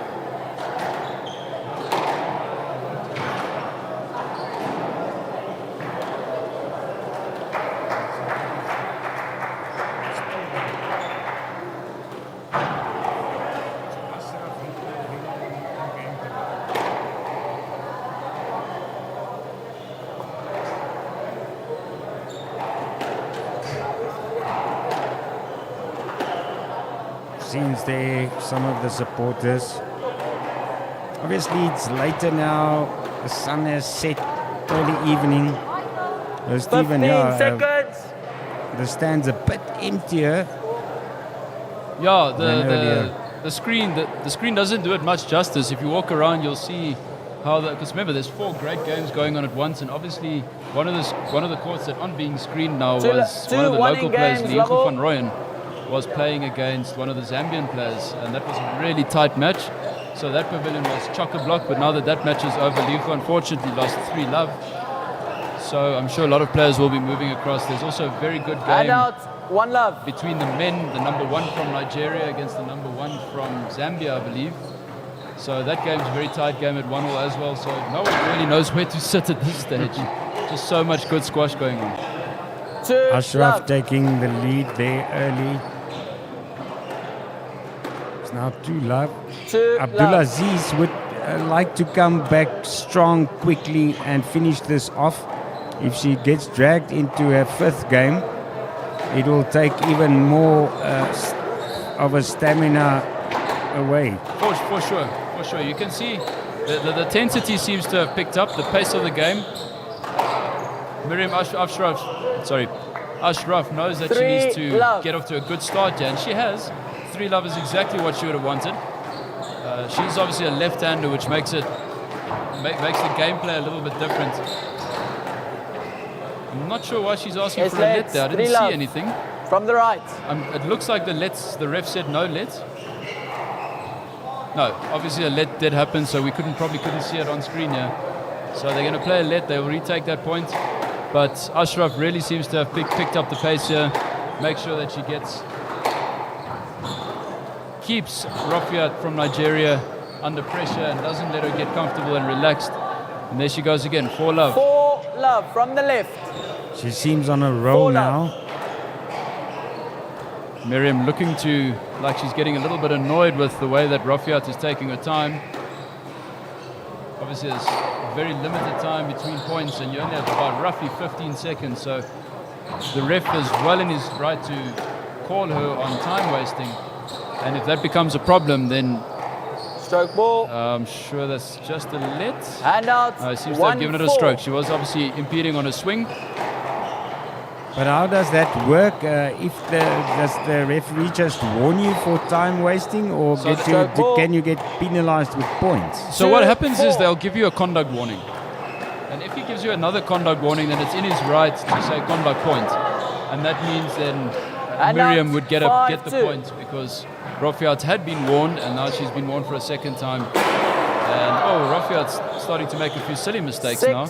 And you get to the point of conduct stroke.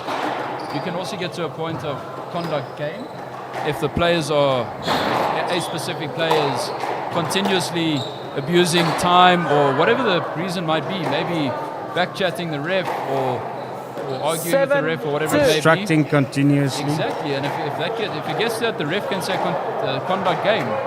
And even if Miriam Ashraf is 7-2 up, he could give the game against Miriam and give it to Rafiat. Worst case scenario, they can even give a conduct match. So you don't see that very often. That's when the players really become abusive and just get out of order. But while we're talking, Miriam Ashraf is literally running away with this game. As we say, that she hits the tin and gives Rafiat another chance. Just like the second game, Rafiat Abdulaziz is dragging her feet, slumping her shoulders. It's strange. She comes out all guns blazing, and then the next game she slumps and just doesn't look motivated. Oh, that was a great shot. Hit the neck. Ball simply rolled out of there. It takes the score to 9-3. 2 away from winning this game. 10-4, game ball. Rofia just won't be happy with it. You can see her frustration in her face. At this level, you wouldn't want to be missing serves like that. Game, oh my 11-4. word, and Miriam, that's a great way to finish the game. 11-4. Cross court into the back nick, and again, the ball just rolls out. Nothing you can do about that. And one sees also the games that Ashraf won much more convincing, the score margin there. The other two were quite tight, 11-9, both of them. So we're waiting then for the determining and last game in this match. And you must go and get something to drink very quickly. We'll take a bit of water in as well, like the players, and we'll be straight back.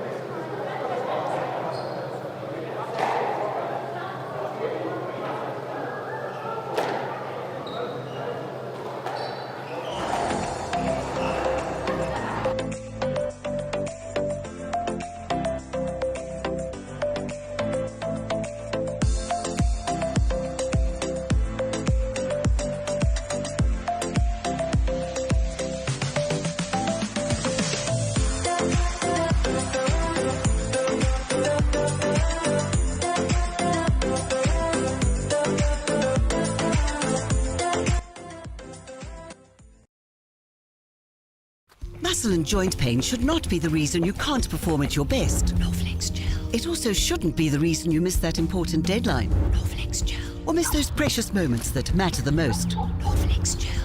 Norflex Gel penetrates through the skin, numbing the area and relieving pain and inflammation. Norflex Gel is now available in the pharmacy aisle and in supermarkets. New Norflex Gel Fort is available for stronger anti-inflammatory action. Beat the pain with Norflex Gel.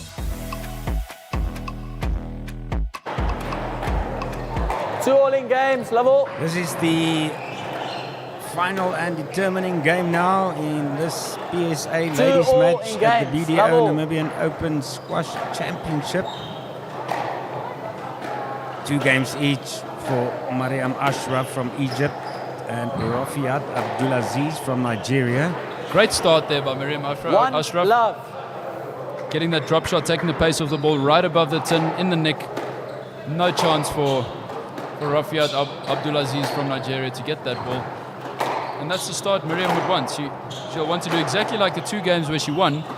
She gets a really fast start. Holds up a nice early lead and puts all the pressure back onto Rafiat.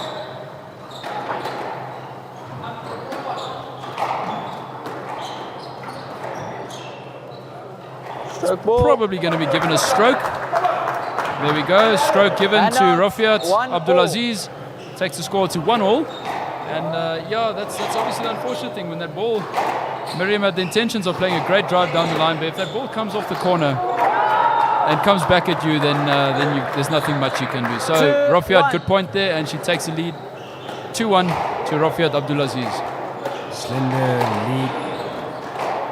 She would like to build on it quickly.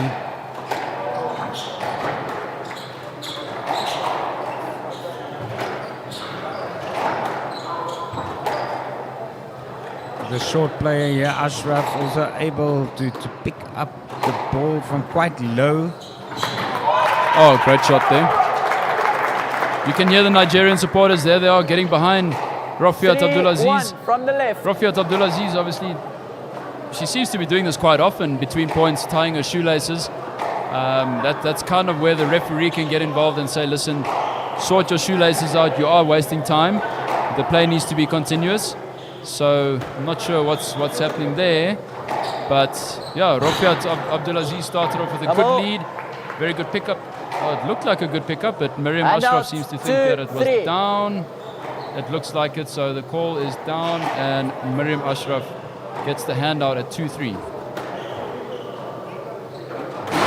Oh, Oh, serve. no. 3 Sorry, I all. heard the tin on this court next door and I thought that she'd hit the tin. So, okay, but eventually she did. So that's now 3-all. The game's all points, scores all square. Players are, it's becoming very tactical now, very tight. They're putting each other into all four corners. Oh my word, what a shot. Cross court nick from the 4-3 backhand, from the right. from Miriam's backhand to From the right. Rafiat's backhand. Obviously Miriam being a left-hander, that's a great shot. To play a cross court nick like that, it's always a sight to see. And the confidence clearly showing in Ashraf in her body language. Oh, cross court drop. Good pick up there by Rafiat. And out. 4 Great return there, and she brings the score back to 4-all. It looks like this game's going to go all the way, Donnie. I'm not sure who's going to win. We might have a tie break also at the end. It's going to go all the way, and it's these are the types of games where the players start testing the referee's knowledge and skills and experience, putting the ref under pressure.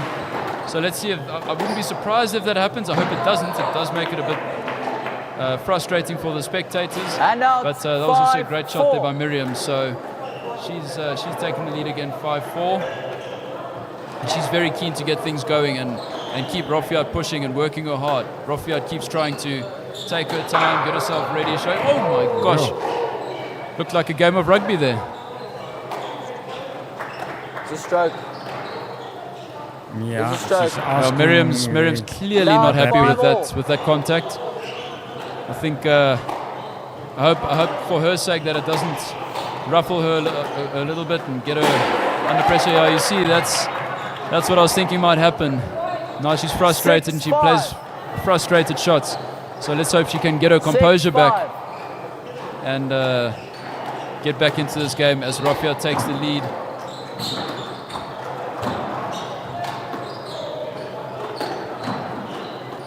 Loose shot there by Rafiat. Miriam's now got a control here. Great comeback by Rafiat, and she's now won in four. It's a bit of up and down, zigzag. Everyone's, fantastic shot in the back corner. There's nothing Miriam Ashraf could do about that. Abdullah Aziz starting to. So now you see Miriam Ashraf taking her time, regathering herself, catching her breath.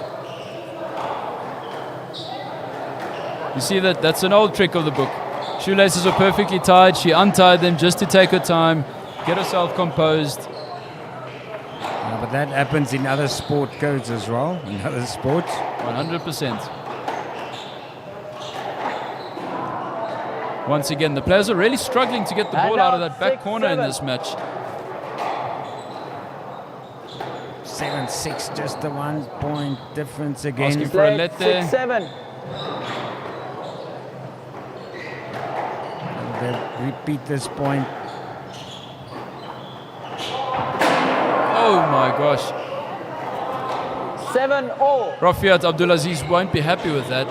She's taken the pressure off. She's relieved the pressure. Miriam Ashraf has brought the game back, and there was no need for that shot. She just needed to keep patient and work Miriam, and she went for the risky shot and she put that straight into the tin. Oh, same thing from Miriam now. I think the players are starting to feel the pressure as they're really tinning balls that they don't need to be tinning.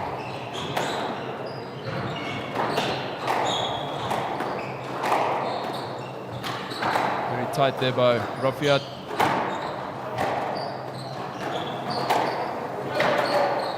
Good pitching, well played. Goes for the drop and the counter shot, puts it back into the corner. Once again, when the ball hits that backhand corner, the players are really struggling with that in this match. I'm not sure why, because in all the other matches, the players were playing it perfectly fine. But there's another tin off the back left-hand corner.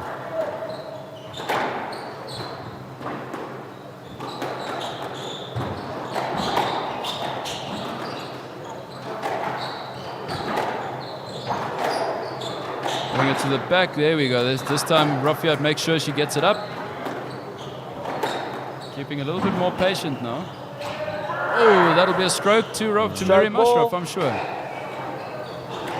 9-8. Stroke ball. Moves the scoreboard up to 9-8 for Miriam. This time Rafiat taking her time, catching her breath. She needs to get herself composed and relaxed. The nerves are certainly setting in now, because at this stage the match is anybody's. Counter drop. And this time Miriam Ashraf 9-all. unable to go for it. Looked like she was going for a cross-court drop there. Puts it into the tin, scores 9-all in the 5th. We called it, Donnie. This match is going down to the wire. Yes, to the wire.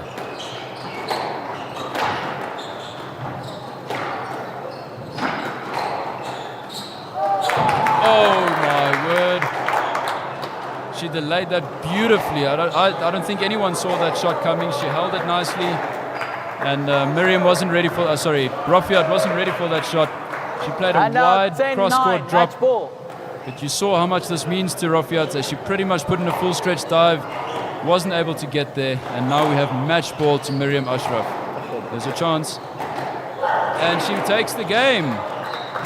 That was a fantastic game of squash. Miriam Ashraf walking away as the winner. Dani, this means that our semi-finals for the ladies tomorrow has 3 out of the 4 players will be coming. All 3 Egyptians have qualified for the semis that have entered for this tournament. So again, just showing the level of squash that the Egyptians have. 3 ladies entered and all 3 of them have qualified for the semis. So one match will have 2 Egyptians against each other. The other one will have Miriam against, I believe, a Zambian. So we'll just find out about that. And then we'll definitely be back. I believe this is the last match that'll be streamed tonight. But wow, what a round of squash we've had today. Tomorrow, all the semi-finals. There's a couple of Namibians that'll be playing semi-finals in the A division, the ladies A division. There's some big squash coming up. So we invite everyone to come to Wanderers. Come and support the local squash players. Come and support the visitors from South Africa, from Zambia, from Nigeria, from Kenya. We've got a great Friday afternoon. Friday, full day, starting at 9 o'clock tomorrow morning. Matches start bright and early. And then I believe the live stream starts at 4 p.m. tomorrow afternoon. Yes, same as today and yesterday. So you can join us again for some brilliant pro squash here from the BDO Namibian Open. Thank you, Stephen Perry, keeping us company with all your knowledge. And you'll be back, I suppose, between the microphone as well tomorrow and the day thereafter. And we thank also all the spectators who's come out to support the players. Please do so again tomorrow and the day thereafter. Tell your friends, we'll be back tomorrow. It takes heart and all the soul. A head stuck in the game. It takes every bone in your body, all the blood in your veins. And then more blood, and more sweat, more tears, all your hopes and your dreams. It takes conquering fears. It's late nights and weekends, 6 to 6s, 9 to 5s. It takes sacrifice and suffering, every moment of our lives. It takes kick after kick, being kicked when you're down. It takes fighting for hours, for inches of ground. It takes every last line out, every last second spent. It takes absolute devotion. It takes 100%.